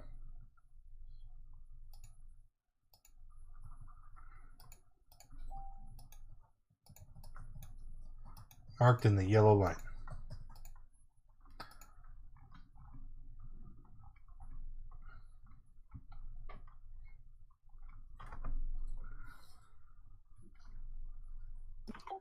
Seeing the map, Dogwoggle's really impressed with himself, because when we saw the overworld view of everything, he thought, we can use the boat to take the river. Dogwoggle's smart for keeping the boat. Yeah, totally on purpose. He was always going to keep the boat.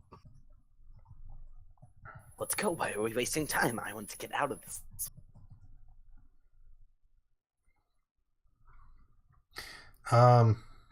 As you look at your map, you realize that the line changes as you look at it. It shows one route going down by the river, and then it also seems to show another route that goes over the land. This route is much, much longer. But as you see this route appearing, you see another word being written on your map in the Mad Mage's handwriting. Safer.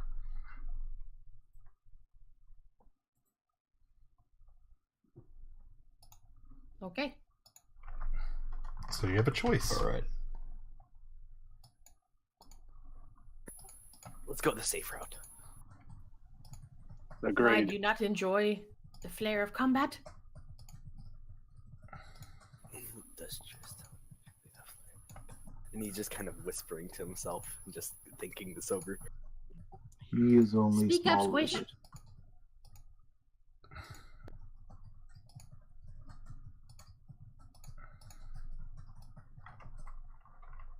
We should put it to a vote.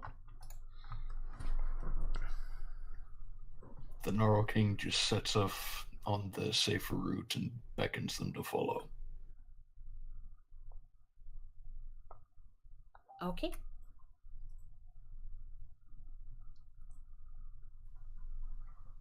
But do you know how much longer that would take? We'd be there in a month. Fine. We will take the safer. Whatever the party decides.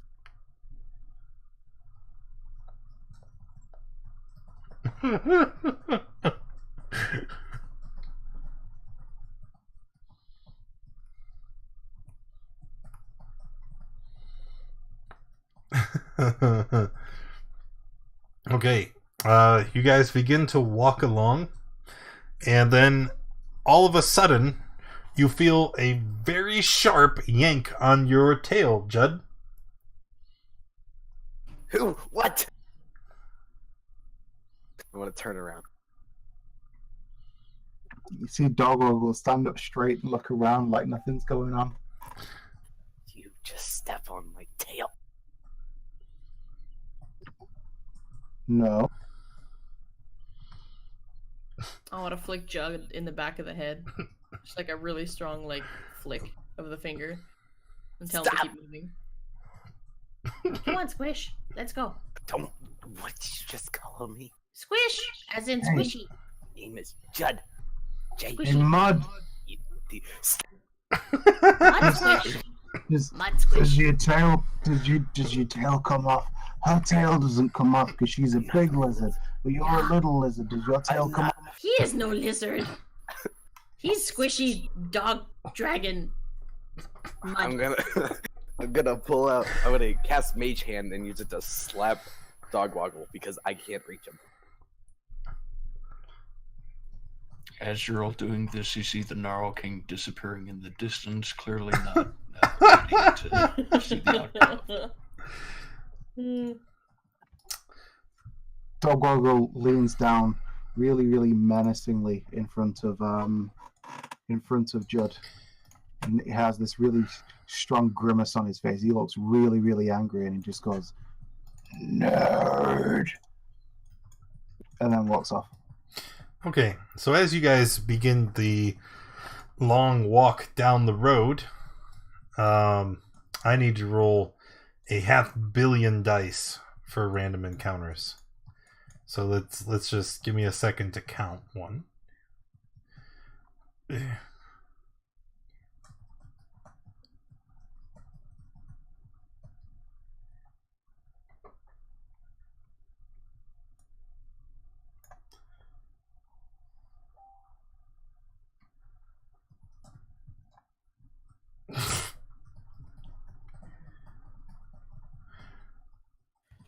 Okay. So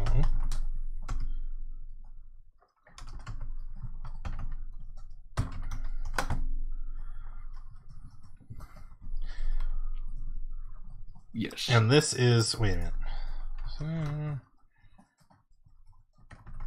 Oh. Okay, figured it out. Holy crap. Really? 2. Yep. This is for sure the safe route. Alright. We're going to break our immersion a little bit. The entire journey, or at least this first leg of the journey, is going to take 22 hours. Okay? Over the course of this 22-hour trip, there will be 2 encounters. Everybody should be at full health, so 1 encounter will happen. It looks like 1 to about the 3rd hour into the trip, and the next one doesn't happen until like 5 hours later. So we're going to have an encounter. You can do a short rest, and then you continue traveling through the rest of the night. And no, I didn't say that right. You have an encounter, short rest, encounter, and then travel for the rest of the night.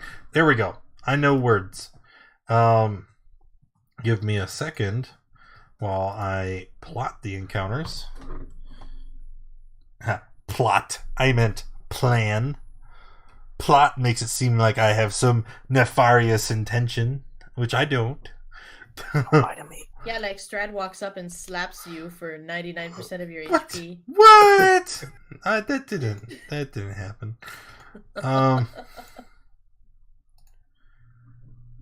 Are Gizmo and Dogwall still bullying me? I'm gonna choose to believe that this is a thing that happens from here on. Dogwoggle just wanted to know if your tail comes 5, off, because he's 6. seen lizards and the tails come off sometimes. 2, 5, But apparently Gizmo's tail doesn't come off, so we wanted to see if yours does. 3, 5.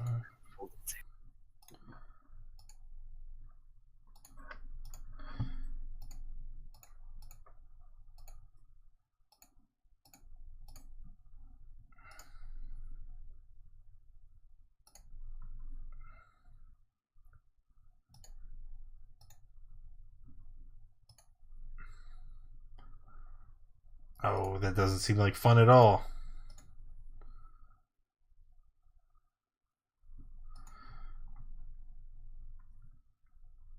Yes. I don't like the sound of this.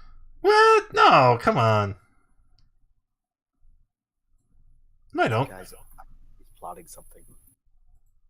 Oh, I do. Boo.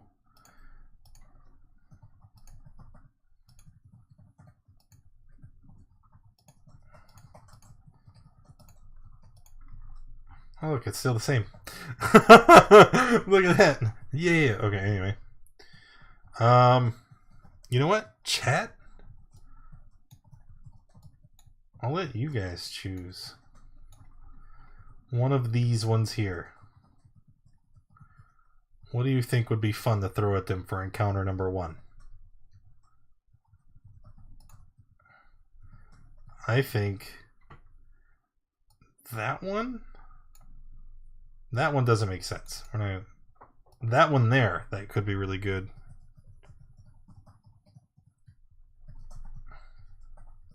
That one doesn't make sense.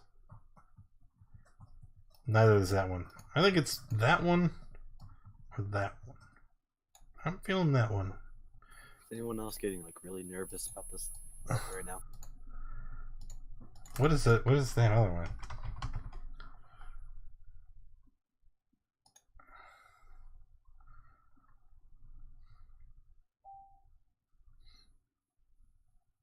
Lol. Whatever it is, Dog Woggle's gonna put it in the boat.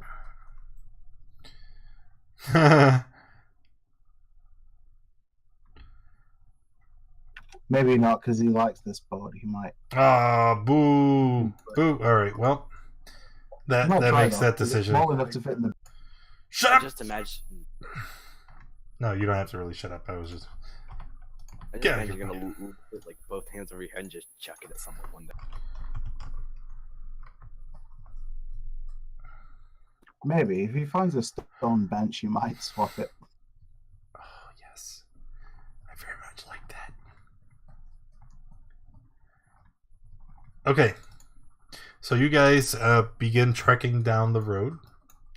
And as you travel, you hear an unearthly wail off in the distance. Gizma, it sounds eerily familiar to one that you have heard before.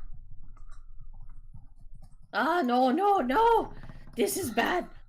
This is bad. This is very bad. You stop complaining.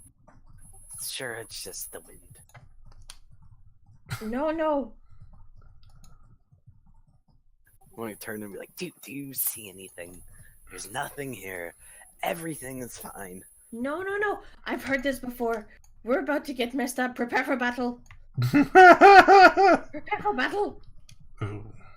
Ooh. By her warnings, I would like to go here and cower. Okay. As you guys are standing here, you see a bright light coming towards you in the distance. I'm gonna move you guys to the back of the road here, increase the distance you have.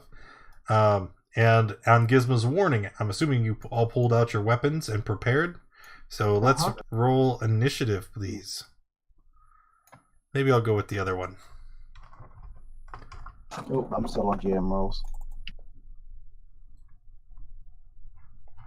Because the other one would have been too hard.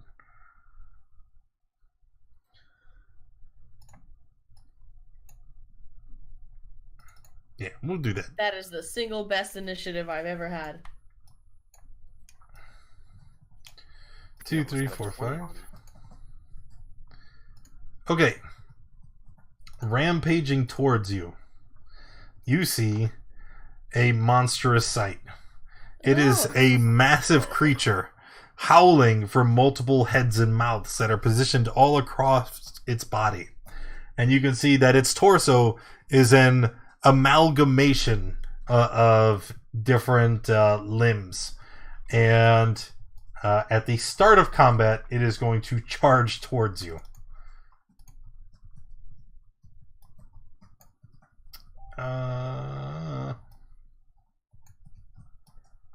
Charge towards you. Where is its movement? Am I blind? I'm blind. There it is. Okay. And then Gizma, you will have the first action in combat. And yes, you did. Gizma would like to rage. And swing, swing.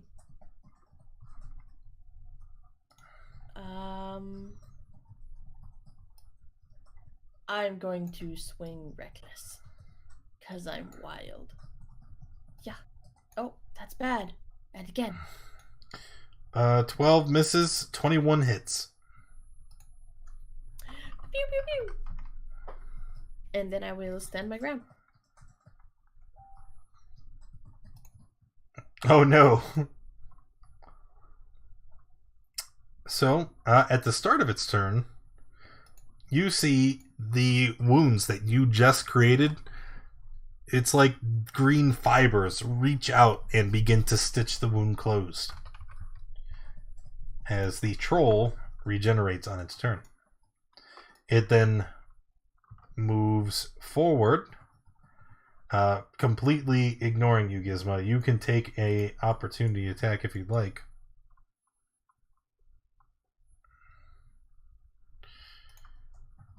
Until the end of its next turn. What does Reckless say?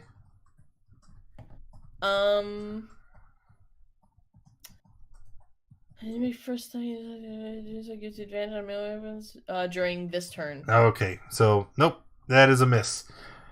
All right, so he walks forward, and as he does, oh god, yep, ooh, oof, ooh, he is just going to spin around, right? And it just becomes a flurry of slashing, chomping, biting as he attacks at the three of you. 1, 2, 3, with the monstrosity that are his limbs around him. So each creature within 10 feet needs to make a dex save or take a ton of damage.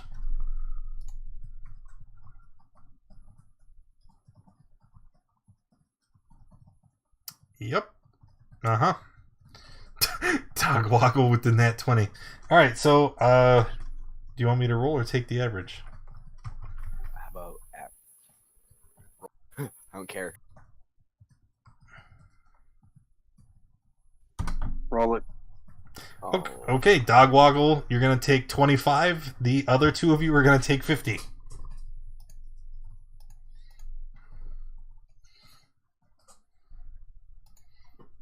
Good night, Judd. Gnarl King. Move over there and strike with my. Oh, look, his tail does come off.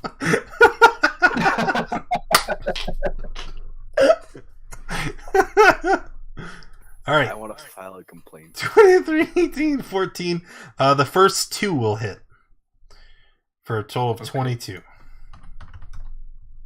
All right, that is the end of my turn. I need to move turn order over here. It's a good space for it. Judd's on the ground. Need a death save. My character dies on this first session. That would be hilarious.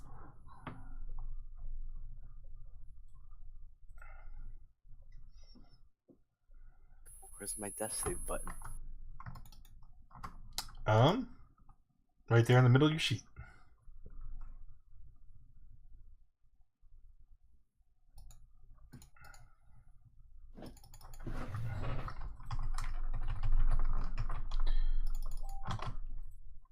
Okay, are you finished? Yeah. Dog Woggle. All right. Dog Woggle's gonna rage and attack Reckless.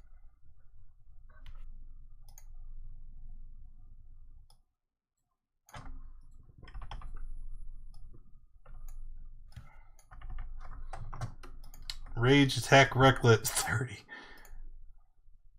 Oh, whoops. I should probably pay attention to that. Okay, so 21, 32. Okay. Finished? Yep. And Thorn? How you doing there, buddy? I'm hurting, I'm hurt real but bad. I'm gonna whisper over to Baby Lizard and tell him to wake up, and then I'm going to get back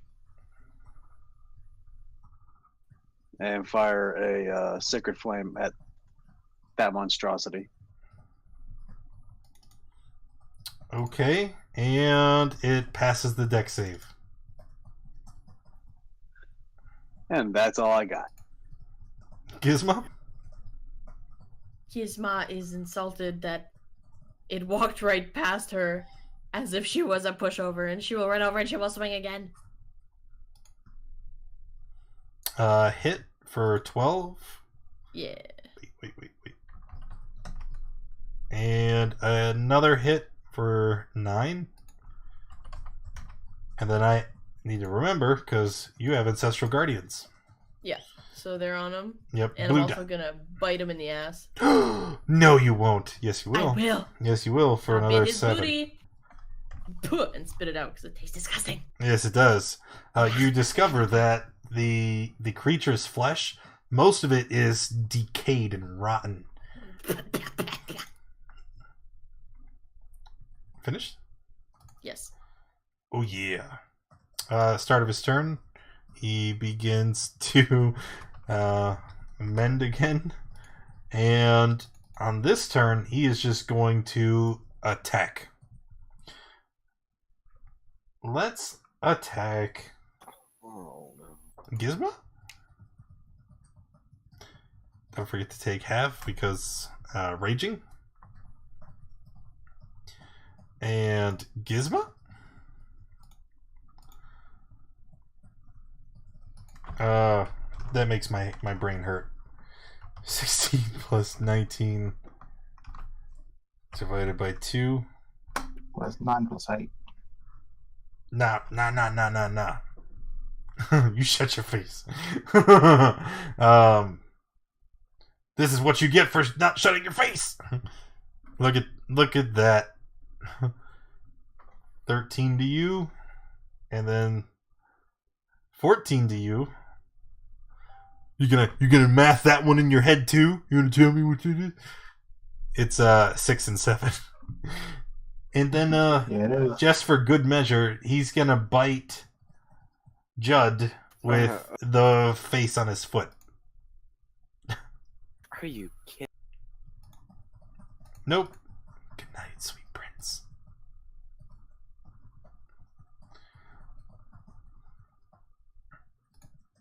Narking. Okay, shoot at him with. After casting that as a bonus action. Alright, so Hunter's Mark.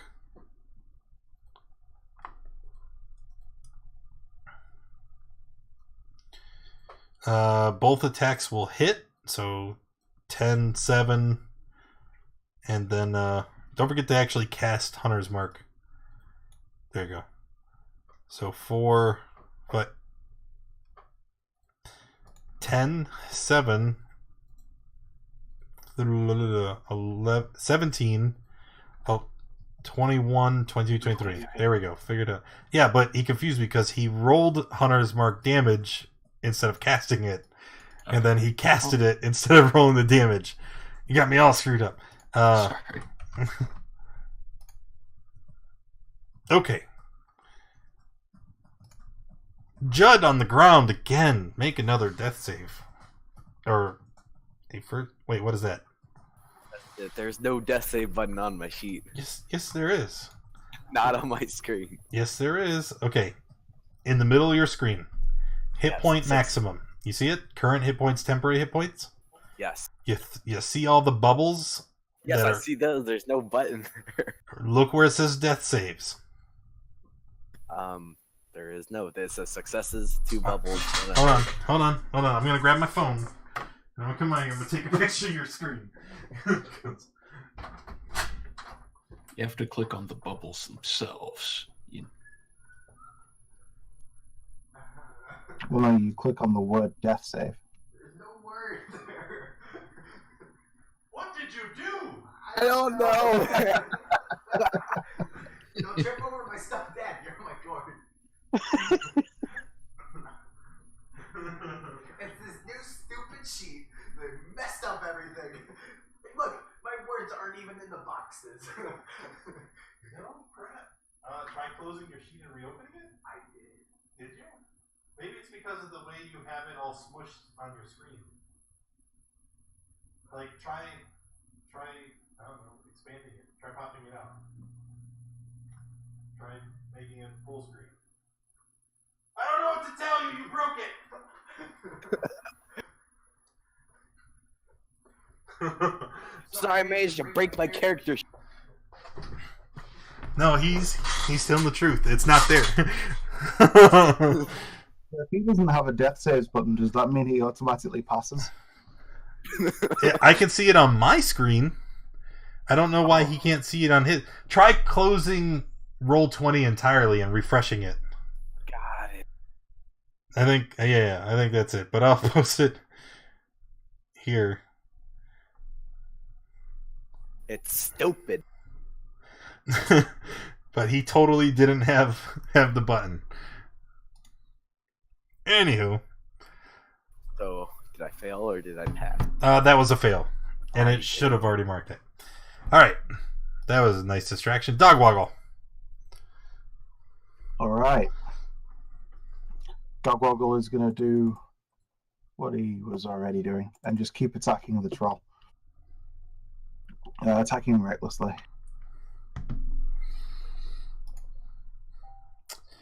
Thirteen. Some low rolls on that great axe.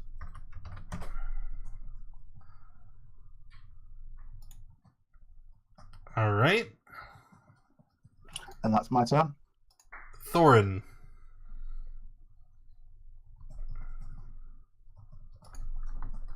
All right.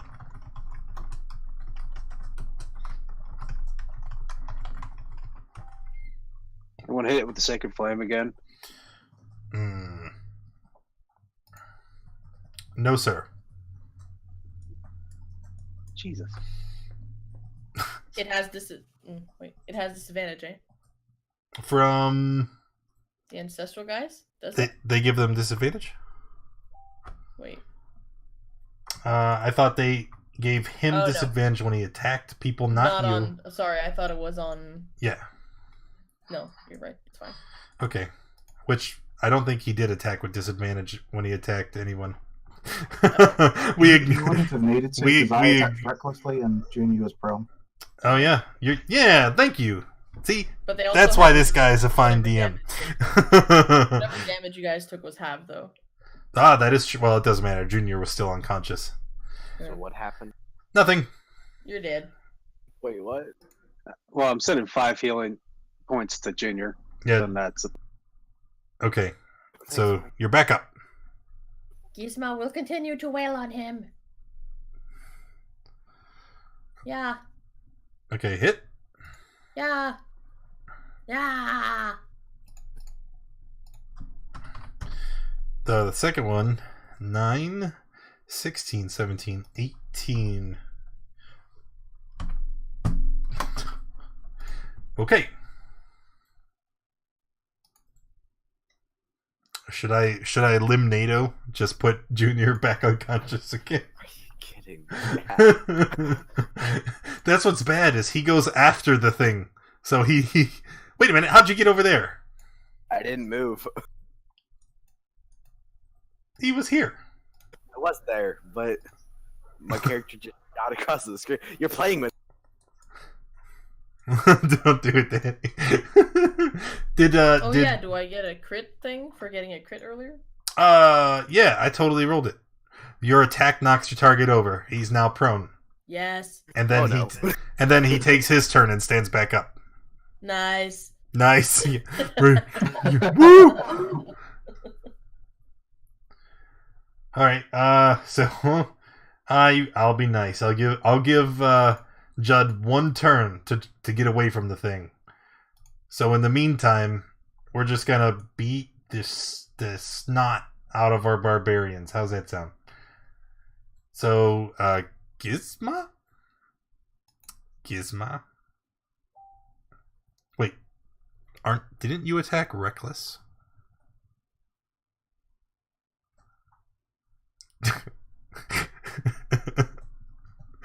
I like the silence. She's like, I don't want to answer! Shit. Yep. There it is. Alright. So, the first attack's already a hit. I'm not going to re-roll it, because then I could crit you, and that wouldn't be very nice. So, Gizma? Wait, all 3 of those are against me so far? That's 2 attacks, because he has advantage. So, yes. And then one more for Gizma. So... Don't worry, I'll math it. Like 18, 13, divided by 2, because raging. Take 24. Listen to this guy with his mental math. Shut your face! Making me look bad. And then he's gonna attack Dogwoggle. Bah! Bah! Oh, these do not have advantage. No, they don't. And So 12 and shocking. 14. Those both miss, don't they? They both miss. Yep. Okay, because those are just normal attacks. Because disadvantage because of Spirit Guardians, advantage because Reckless, and then I rolled like poop. So, Gnarl King. Oh, I forgot to do this. Boop.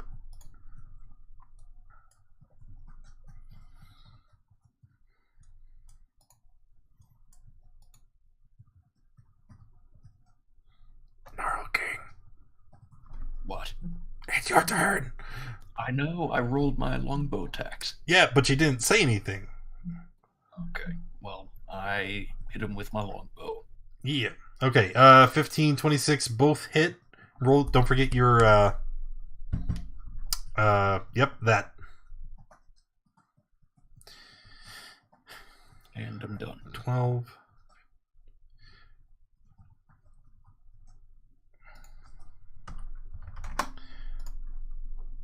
Okay.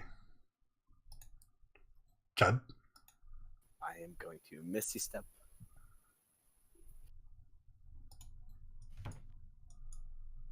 And I'm going to shout out, you guys are good against fire, right?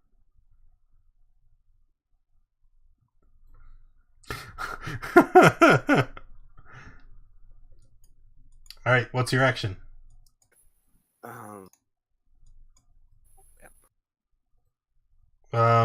You Misty stepped. Isn't Misty Step a bonus action? Oh no, I can't. 2 do spells it. in a turn. Yep, dang it. Then I can just firebolt, right? Yep, firebolt. Dang it. That'll work. Alright, 9's a miss. And you bite your tongue as you cast. You're unable to use verbal components to cast spells until the end of your next turn. Are you kidding? No, I am not. That's what it says right there. Can I mend my tongue? No. Dogwoggle. Dogwoggle is good against everything. Why? And then he swings at the attacking recklessly again. Yep. Woo! That's a crit, but look at your rolls. Oh no, man, a 3 and a 2. Awful. Well, that's one attack. Oh, wait. And then one of these.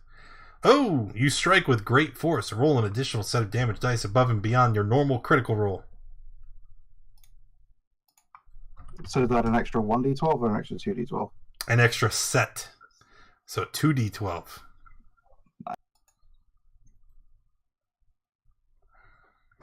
Okay, so here's what happens.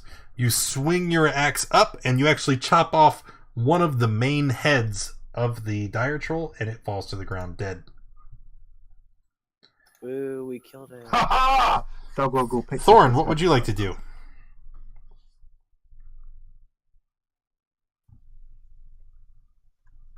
I'm going to cast Mass Healing Word. That's 10-minute cast time, right? No, healing word. Derp. Yeah, everybody heal for 6. Yep. Gizmo, what would you like to do? Gizma's going to do the same thing. What is the same? What?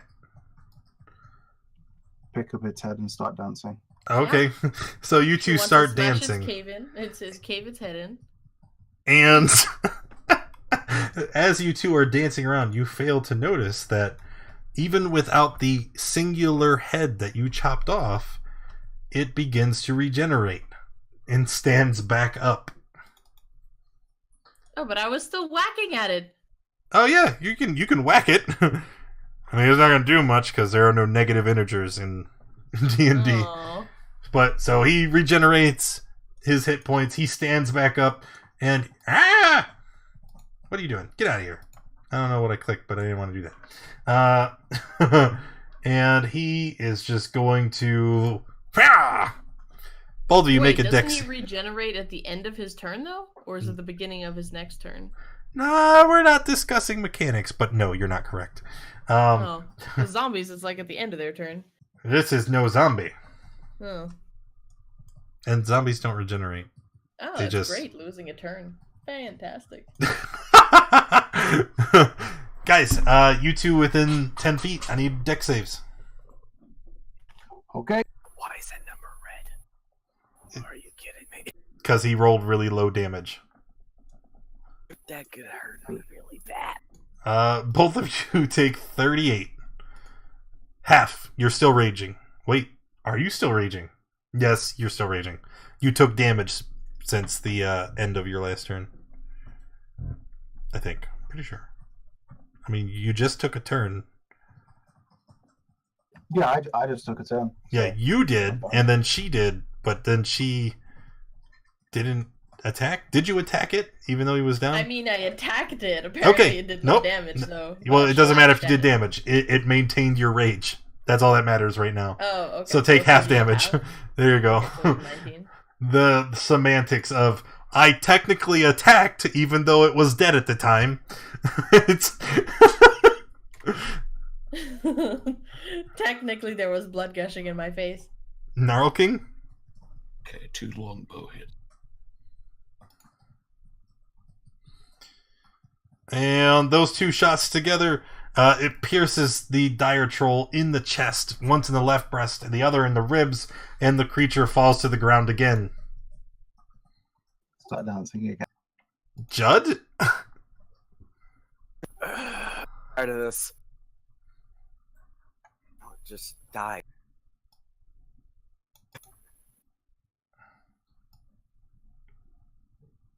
Center it here. Hey! Wait, what? Really? It's bothering me. It won't die. Okay, well, the fireball washes over. Wait a minute, does fireball have a verbal component? Didn't you bite your tongue? It does. All my spells require a verbal component. Well, sucks to suck. No, I That- guess I'm just gonna out here angrily. All of your spells, there's not one that you can No, cast? I have one spell and it's counter. Oh, okay. Are you kidding me? So, what are you doing for the turn? I'm just gonna kind of mumble something out. And just hopefully it works. Dogwoggle. Dogwoggle wants to take one of its arms. Sure. Do you want me to roll to attack it? No, he's down. He's technically dead. You just Alright. swing your great axe and hack off one of its arms. Then I pick it up and start dancing with the arm in one hand and the head in the other. You're more than welcome to.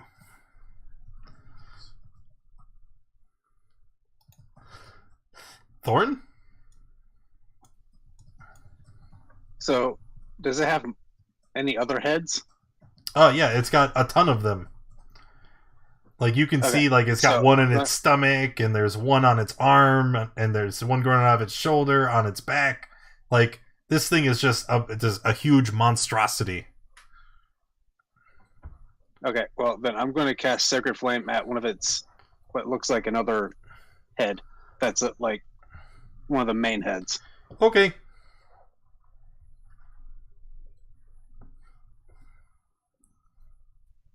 Is it dead That's or it. is just passive? It hits it.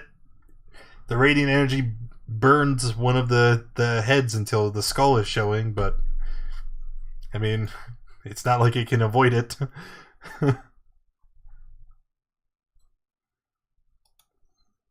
Gizmo?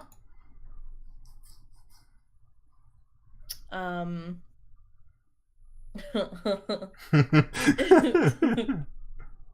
mean,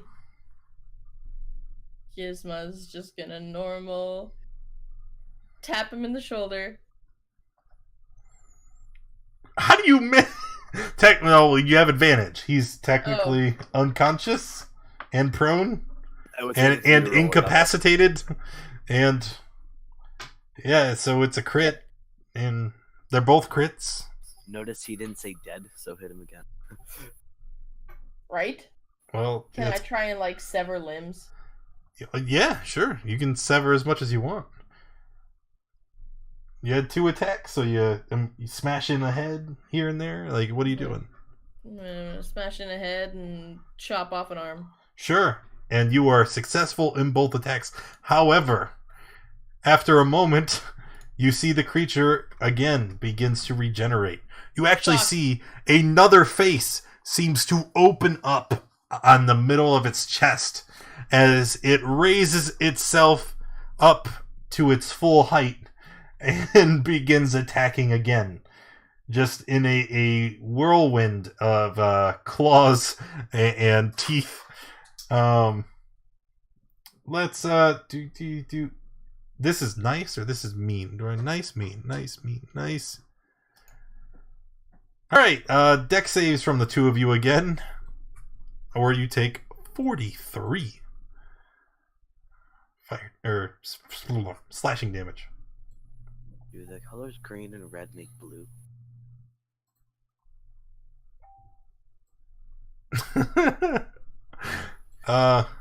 So you both fail and take, let's call it 21. I would have passed. Oh, you passed? It's DC 19. Danger sense. Doesn't that only apply to traps and magical effects? No, it applies to anything you see. Shit, so I also failed probably, but that's true. Okay.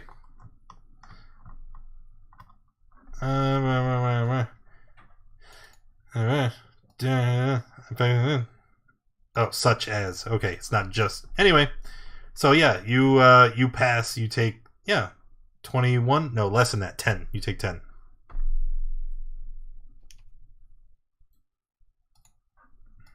Because raging and danger sense. Yep. All right. Arrow King. 2 shots with the longbow. It keeps getting up, and he's just like, I got you guys. Pew, pew. Oh, that's a miss. And that'll hit.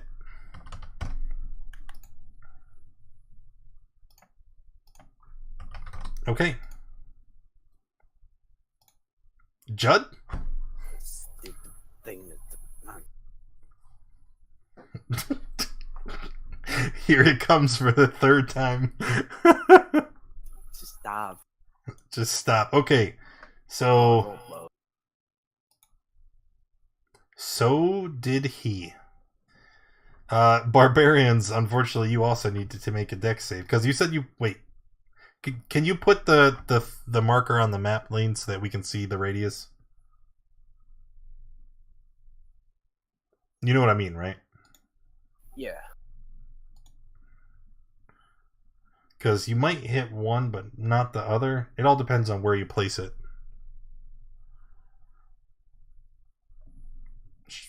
Should be at the top of your journal. Area of effect templates. Oh, okay, I was looking at.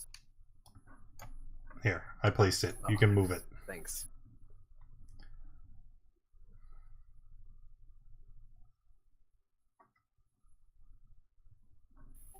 I want to do this realistically. What is wrong with you? They were bullying me earlier. They were bullying me. Okay. So, Dogwoggle's already rolled. What's your 16. Dogwoggle, I'm sorry, you take a bunch of fire damage, as is Gizma. Did you roll?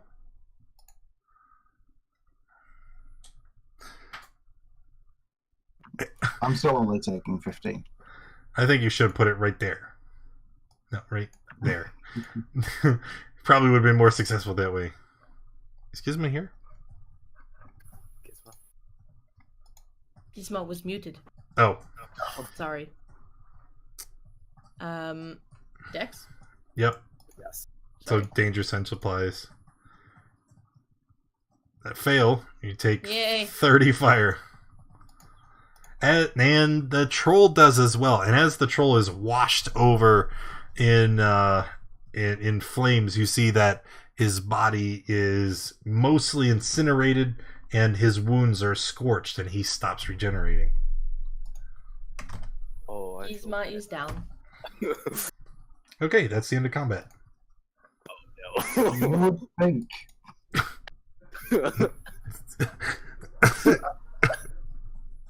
Dogwoggle is going to recklessly knock out this. No, you're not. Please. He did say knockout. Take 21 points of damage, please.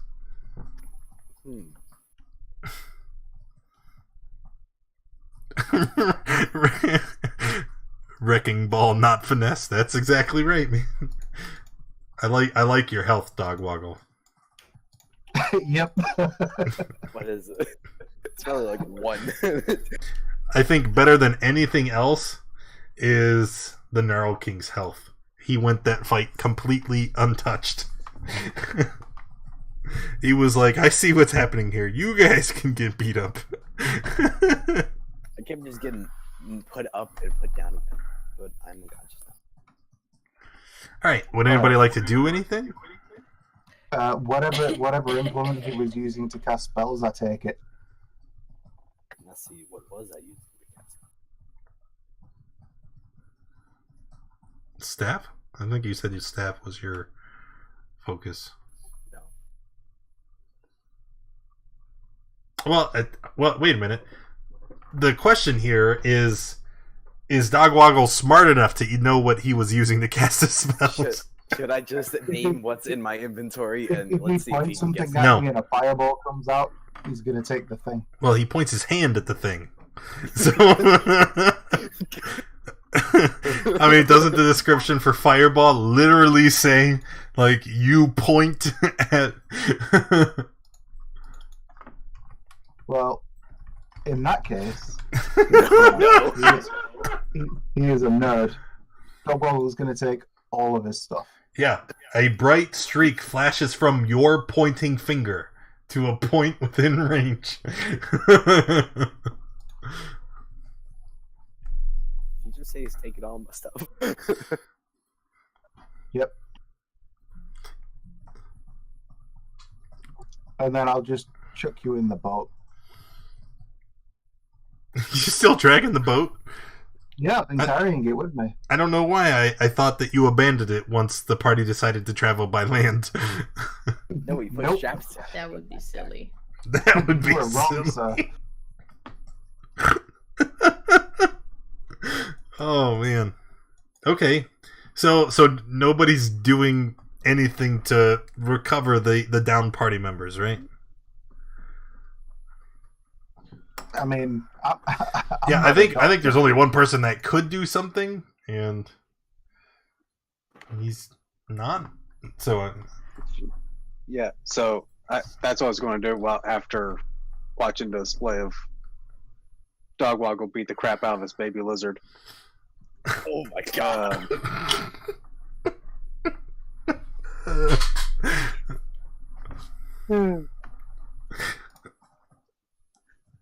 Masculine word for the party.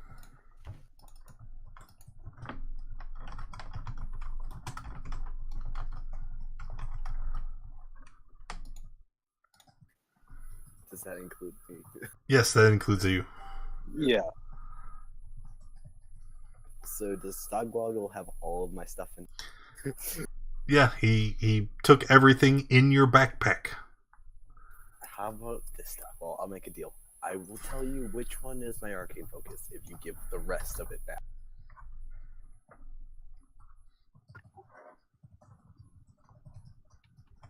Dogwoggle just says,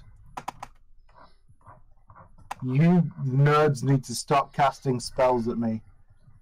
I'm going to start killing you instead." Fine, take the book that's in there, and I'll take the rest of it. Take the book. I want a book. Books are for nerds. Then I guess I'm just gonna keep casting spells then. No, you can cast spells, but don't cast them at me. Okay, so like the other stuff back. You know, the very few things I have on me.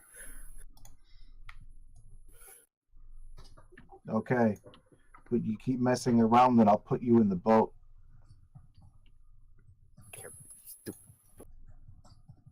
Wouldn't that be No, like... I'll give him his stuff back.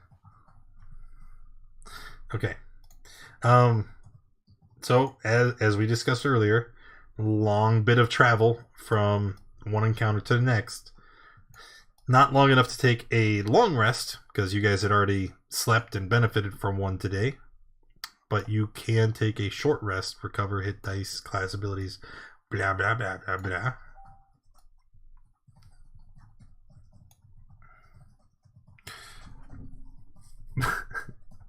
Put you in the boat is a great that. Yeah, it is.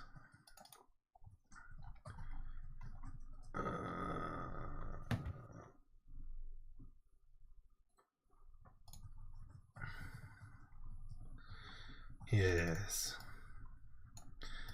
Yes. See, can I just try to climb in the boat instead of having to walk? No, that's no fun. I mean, unless he wants to let you climb in the boat. I mean, I don't know. You can hop up on my horse again. I mean, if he climbed in the boat, Dogwoggle probably wouldn't notice the extra weight. I mean, I weigh like 30 pounds. Not even that. Oh, what's this? Yeah, I probably wouldn't notice.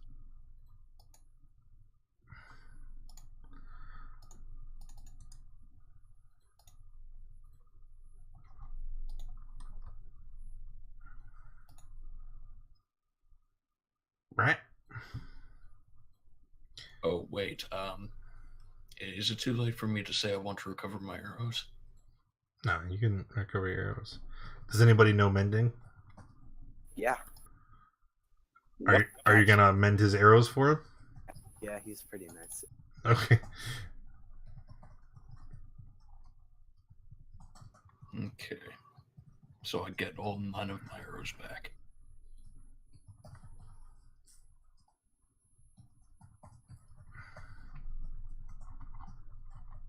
Mm-hmm. I tried to cast it on Dogwoggle to see whatever happened in his head. What are you casting on Dogwoggle? Ending. Fix his mind. It fails.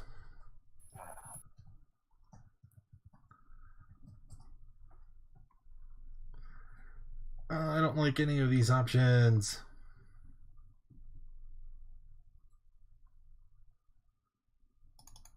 Okay.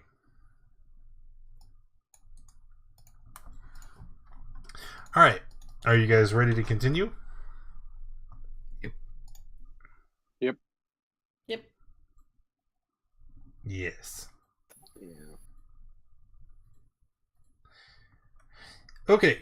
You guys continue down the road. Hey, go ahead and make that roll.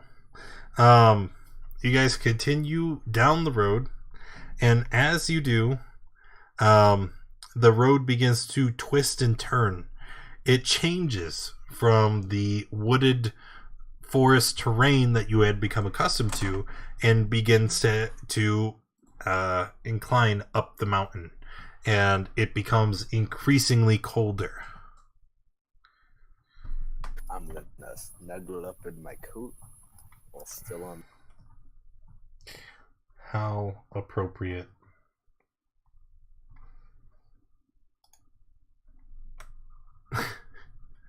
Okay. It actually ends up becoming bitterly cold. And let me see if I can actually do this thing. Oh, sweet, I can. Yes? Oh no, too much.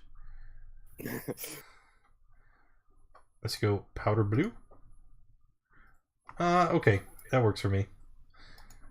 Huh, it's snowy, guys. Shut up.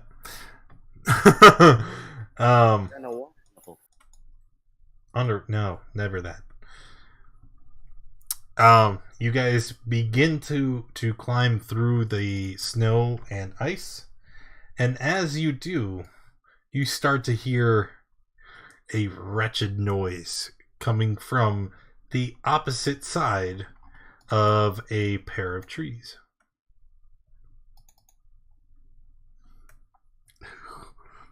Ooh.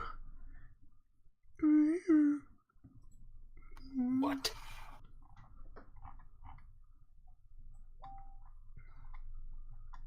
What's the noise sound like? It sounds like chomping, munching, like someone eating, smacking their lips very loudly.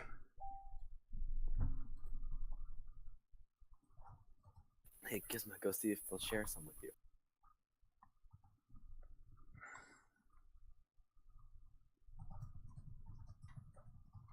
You hear a voice.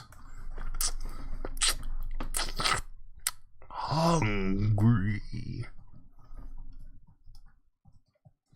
And following the voice, you see a monstrous creature step out from behind the trees. It looks like a giant torso, but where its head should be, there is simply a mouth with eyes on each of the shoulders. Oh, it is the most beautiful creatures in this land. Yeah.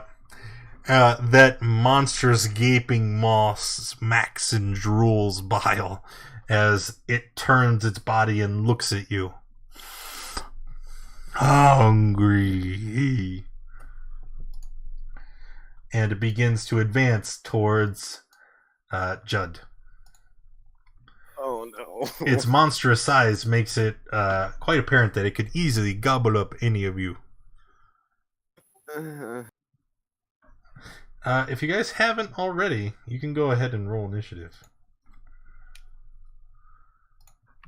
Yep. Dogwaggle's initiative track record. Can he fix it? That's no fun. What?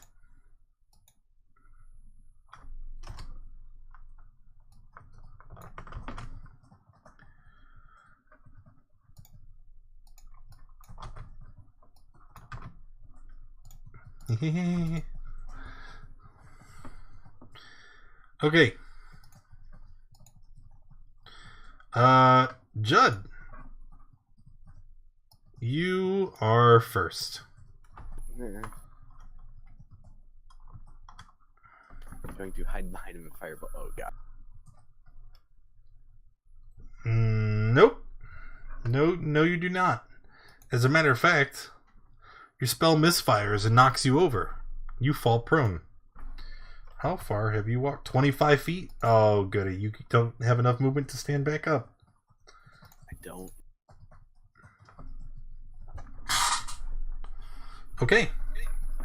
Okay. Gizmo.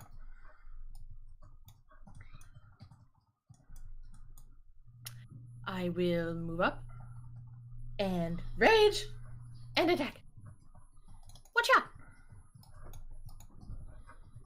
Yacha! Oh.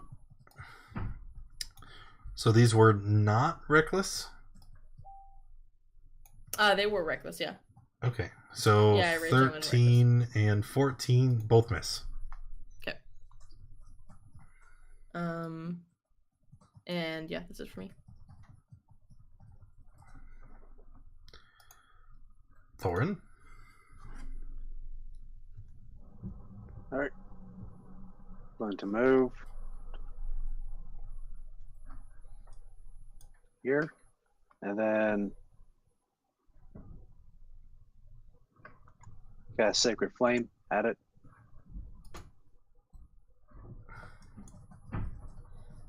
Uh-huh. And that's it. Narrow King.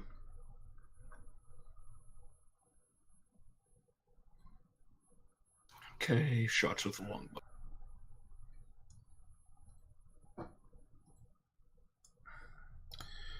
Uh, 21 will hit.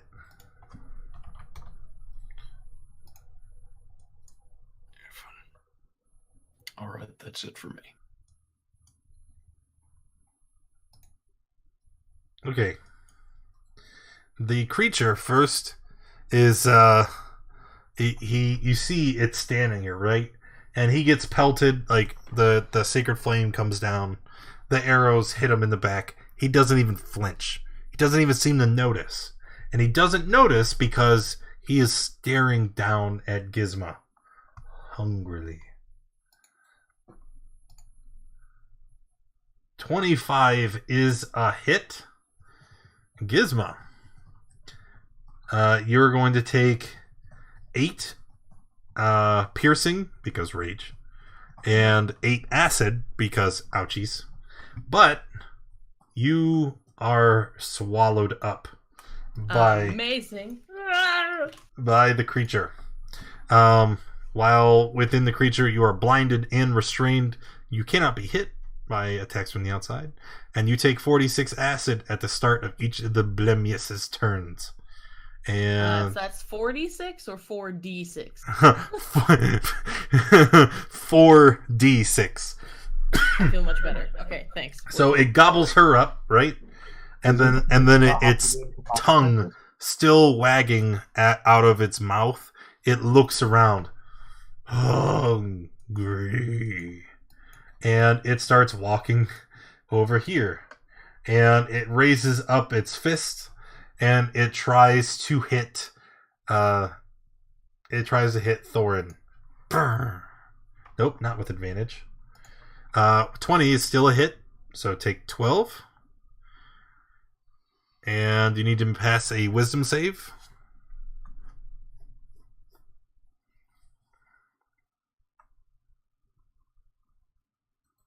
Alright, that's a pass. But not satisfied, he's going to punch you again. Ooh. Take 24. And then repeat the save again.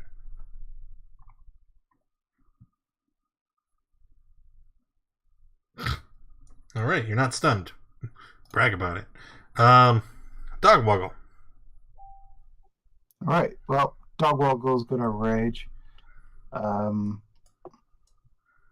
he's just gonna charge at the thing. And attack recklessly. Okay. Hit. And another hit.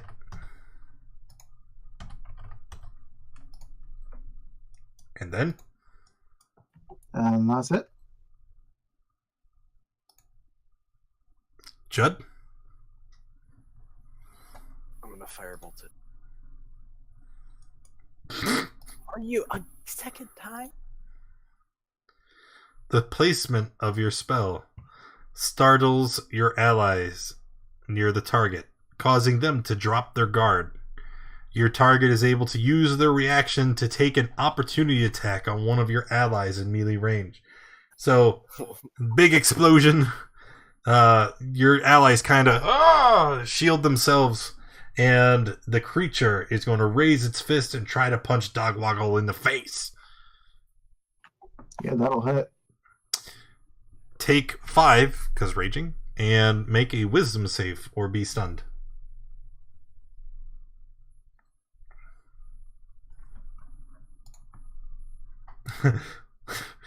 Well, there you go.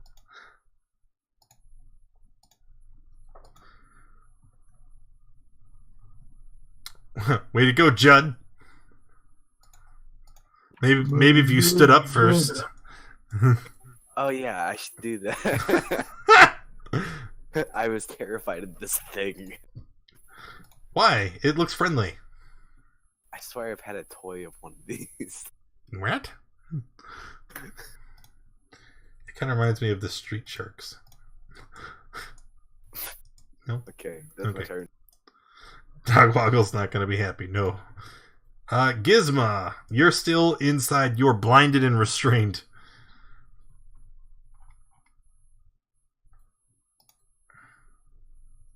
You can still attempt to take actions, though. Can I attempt to tickle him so that he barfs me out? If by tickle you mean attack, then yes. Yes. Except, I'd like to gently tickle. Except, and I guess I'll go ahead and do this so that we can all see. You're currently blinded, so your attack rolls have disadvantage. And we cannot forget that you are also restrained. So you have double disadvantage because it's a thing. How does that work? It doesn't. She has disadvantage. Yes, I have super disadvantage. Super disadvantage. That's okay. I will. Reckless. Yeah. Attack. So 5, 6, 7. Okay. And I will attack again. Okay. You did things. Unfortunately, it's not enough to cause him to regurgitate. Wait. And I will bite. Hey! Wow. Gonna eat the thing that ate you. You don't eat me, I eat you. I'm gonna eat it from the inside. I'll eat my way out of here. Sounds like an old horror movie. 5 plus 2, 6, 2, 5, 2. Hey, that's more than 20 points. Woohoo! Okay. So, are you finished? Yeah, I'm finished. That's all I got. Did I count that right? 7, 5. Okay. 7, 5, 2, 6, 2, 5, 2. Yes. Okay. So at the end of this turn, he needs to make a con save. If he fails to save, he's going to vomit you up in a nearby space. He failed. So he pukes her out. And she lands here in a pile. And as me out, I puke a chunk of him out. As you land here, it's not just Gizmo that got recruited. Like there's like a human like rib cage, a severed arm, and something shiny in the mixture of all the gore and bile here. All right. Anyway, Thorin. All right, I'm going to use one of the prayer beads to cast Cure Wounds on second level on myself. Okay.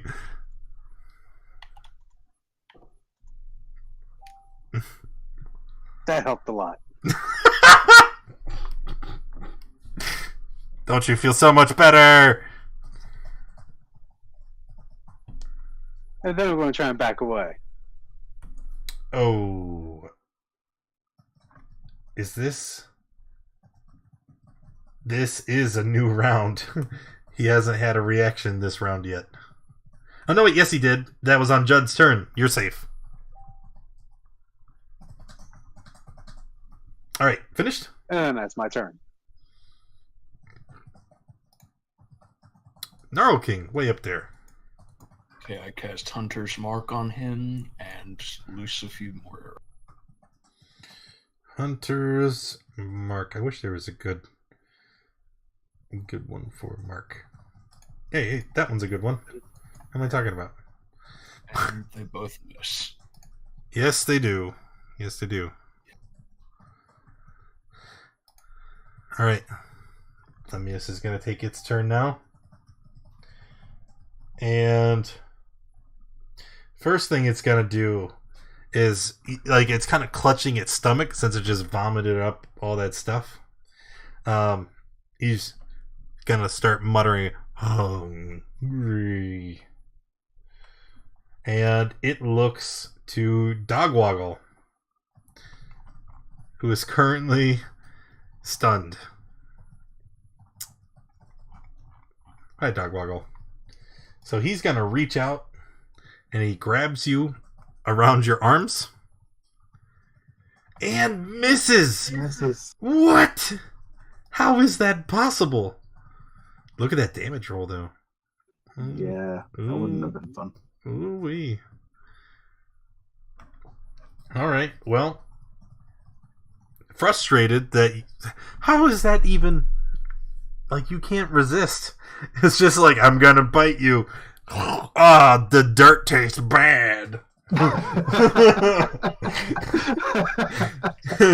So in his frustration and rage, what was the to-hit roll? It was 13 and 14, and I rolled with advantage.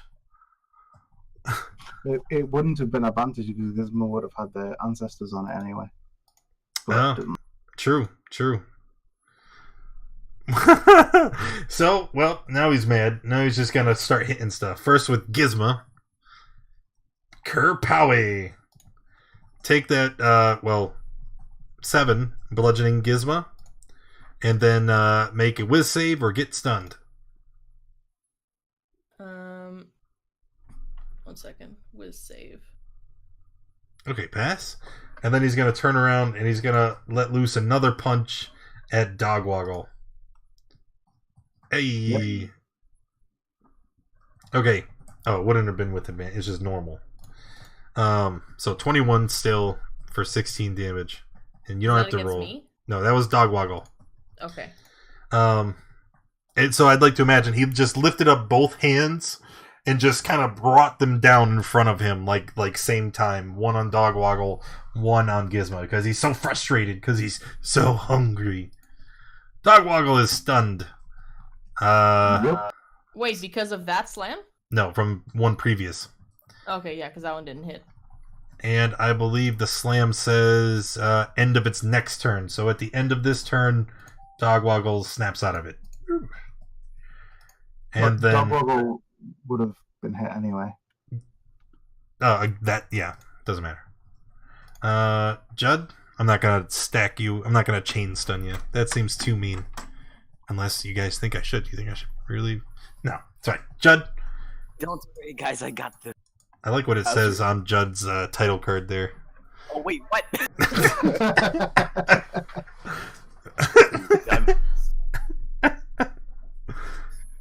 I was really hoping for another now. So 18 will hit for 13 points of fire. And then I'm going to move behind this rock. Okay. Finished? Even change that. Gizmo.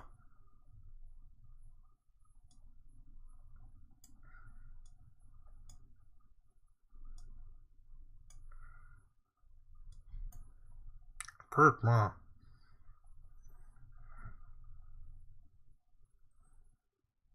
Oh.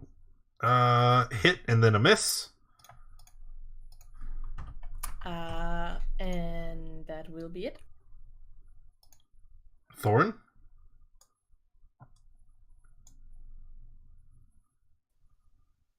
Alright, for our mat, I'm just going to continue with the Sacred Flame. It'll get him eventually, right?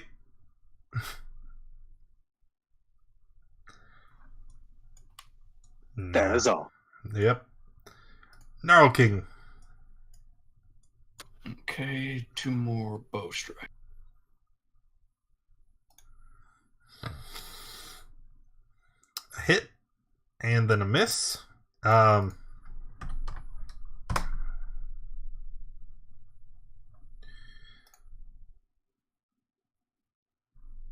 Okay. One that did hit. Oh, yeah. So he takes 6 more. And then for your fumble, he's going to have advantage on his next attack against you. And oh my god, it's his turn. What? Wonder what it's gonna be. What is it going to be? He has advantage on his attack against you. But I know, but he's like really far away. He is really far away, so you really don't have anything to worry about. Except, I planned for this all along. So you shoot him, right? Ow! Hurts! And you see him take both of his hands and he slams them into the ground. And his hands go into the frozen soil, like up to his wrist. And he pulls up a giant boulder of ice and dirt. And he takes it one-handed and he chucks it at the Gnarl King. Disadvantage because of melee in range attack, melee range, all spirit guardians, whatever. Advantage because you fumbled. So normal attack. Here's your rock. 16 a hit. Hold on. Yes. All right. So you're gonna take 26 bludgeoning damage from this flying boulder, and then I need a wisdom save. Ow. What? So, you are incapacitated, which means you do fall off your horse. Nope, that's the wrong button. Incapacitated is... Nope, there we go. Stunned. Oh no, it's not stunned. It's different. It's frightened, not stunned. Okay, my bad. You don't fall off your horse. You're just scared.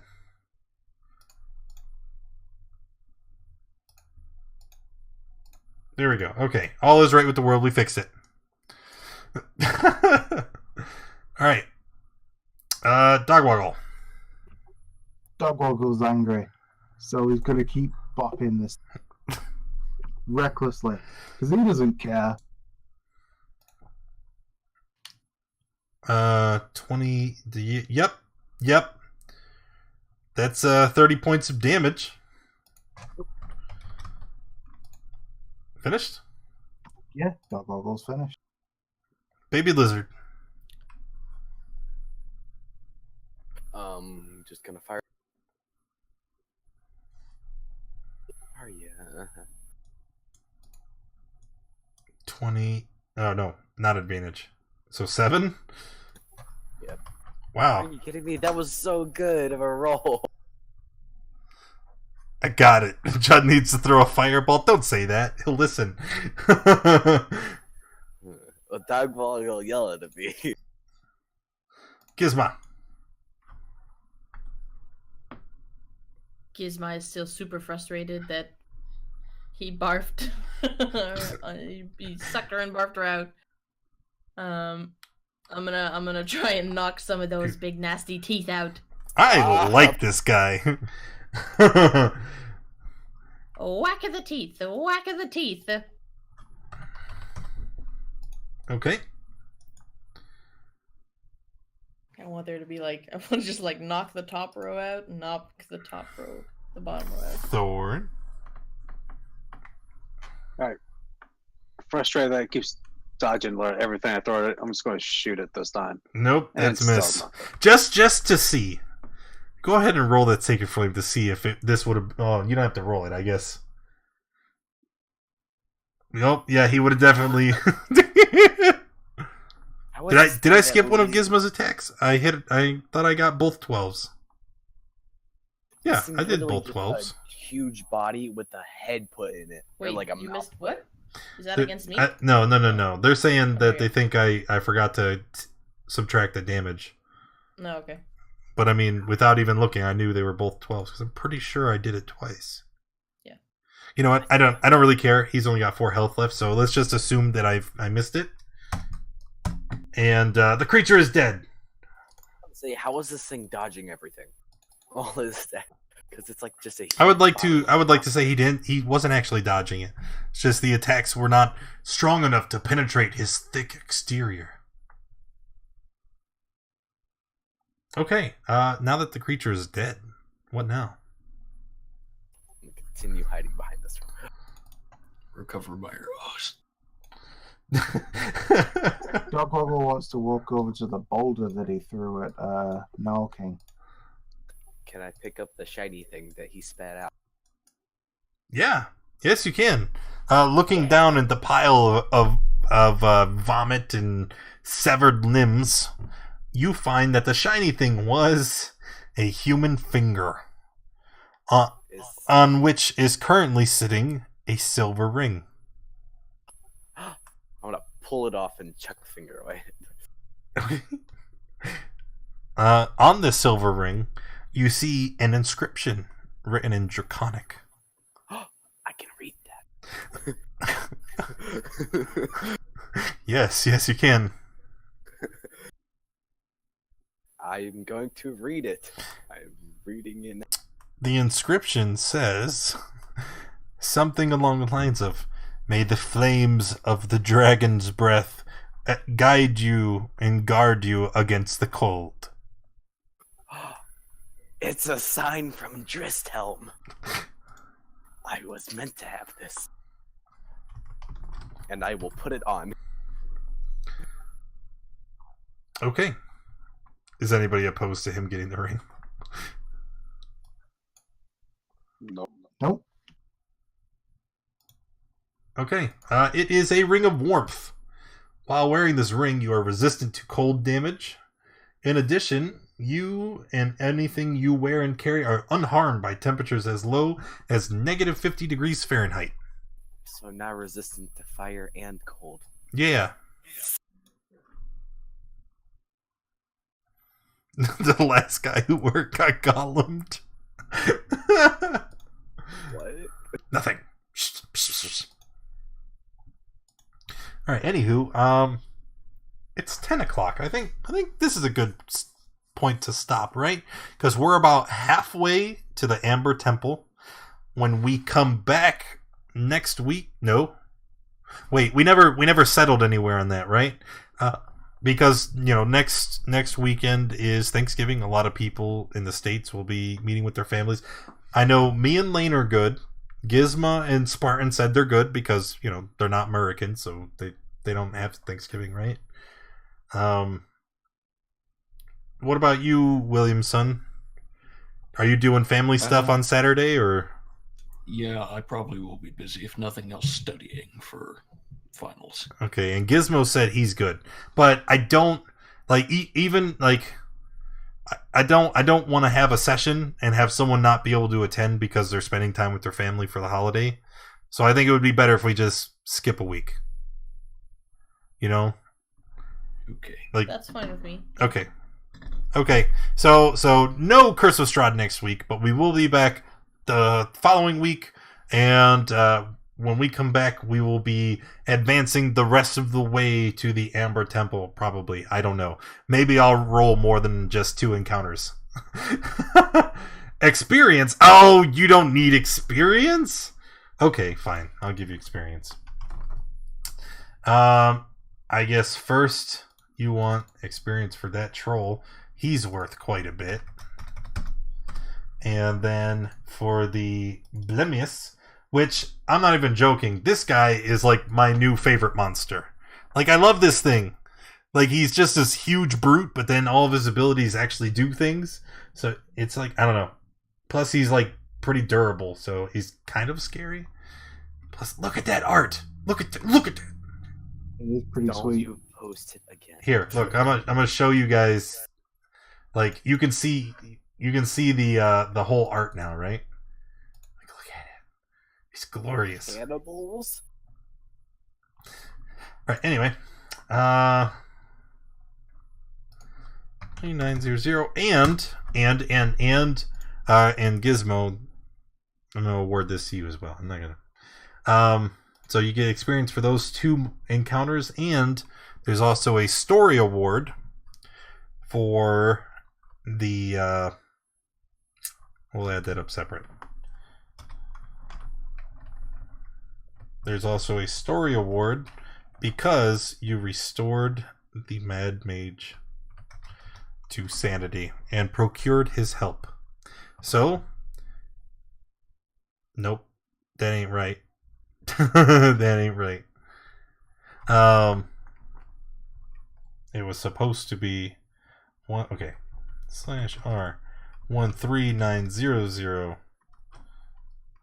divided by 1, 2, 3, 4, 5.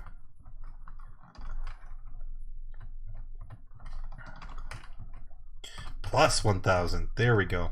All right, everybody gets 3,780 experience. That is a ton. Yeah. Gizmo, you will get 1K. You weren't here this time, but you helped last time, so I'll even put it here. So 3,008. It's in. Do you not see it? Did I GM roll that? Shit. No, I'm blind. Oh, okay. It's snowy. I can't see. Thank you guys for coming and hanging out. Hopefully you enjoyed yourselves. If you did, hit the follow button. And if you haven't, check out the schedule under the stream. There's lots of fun stuff down there. Also, make sure you check out our Discord and the stream schedule there.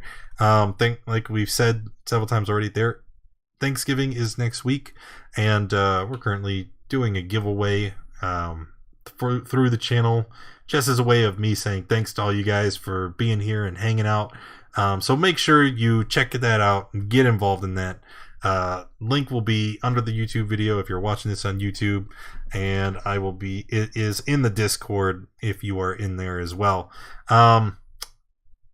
Thank you for being here, and hopefully I'll see you in the morning for Princes of the Apocalypse. It's going to be a lot of fun. Bye.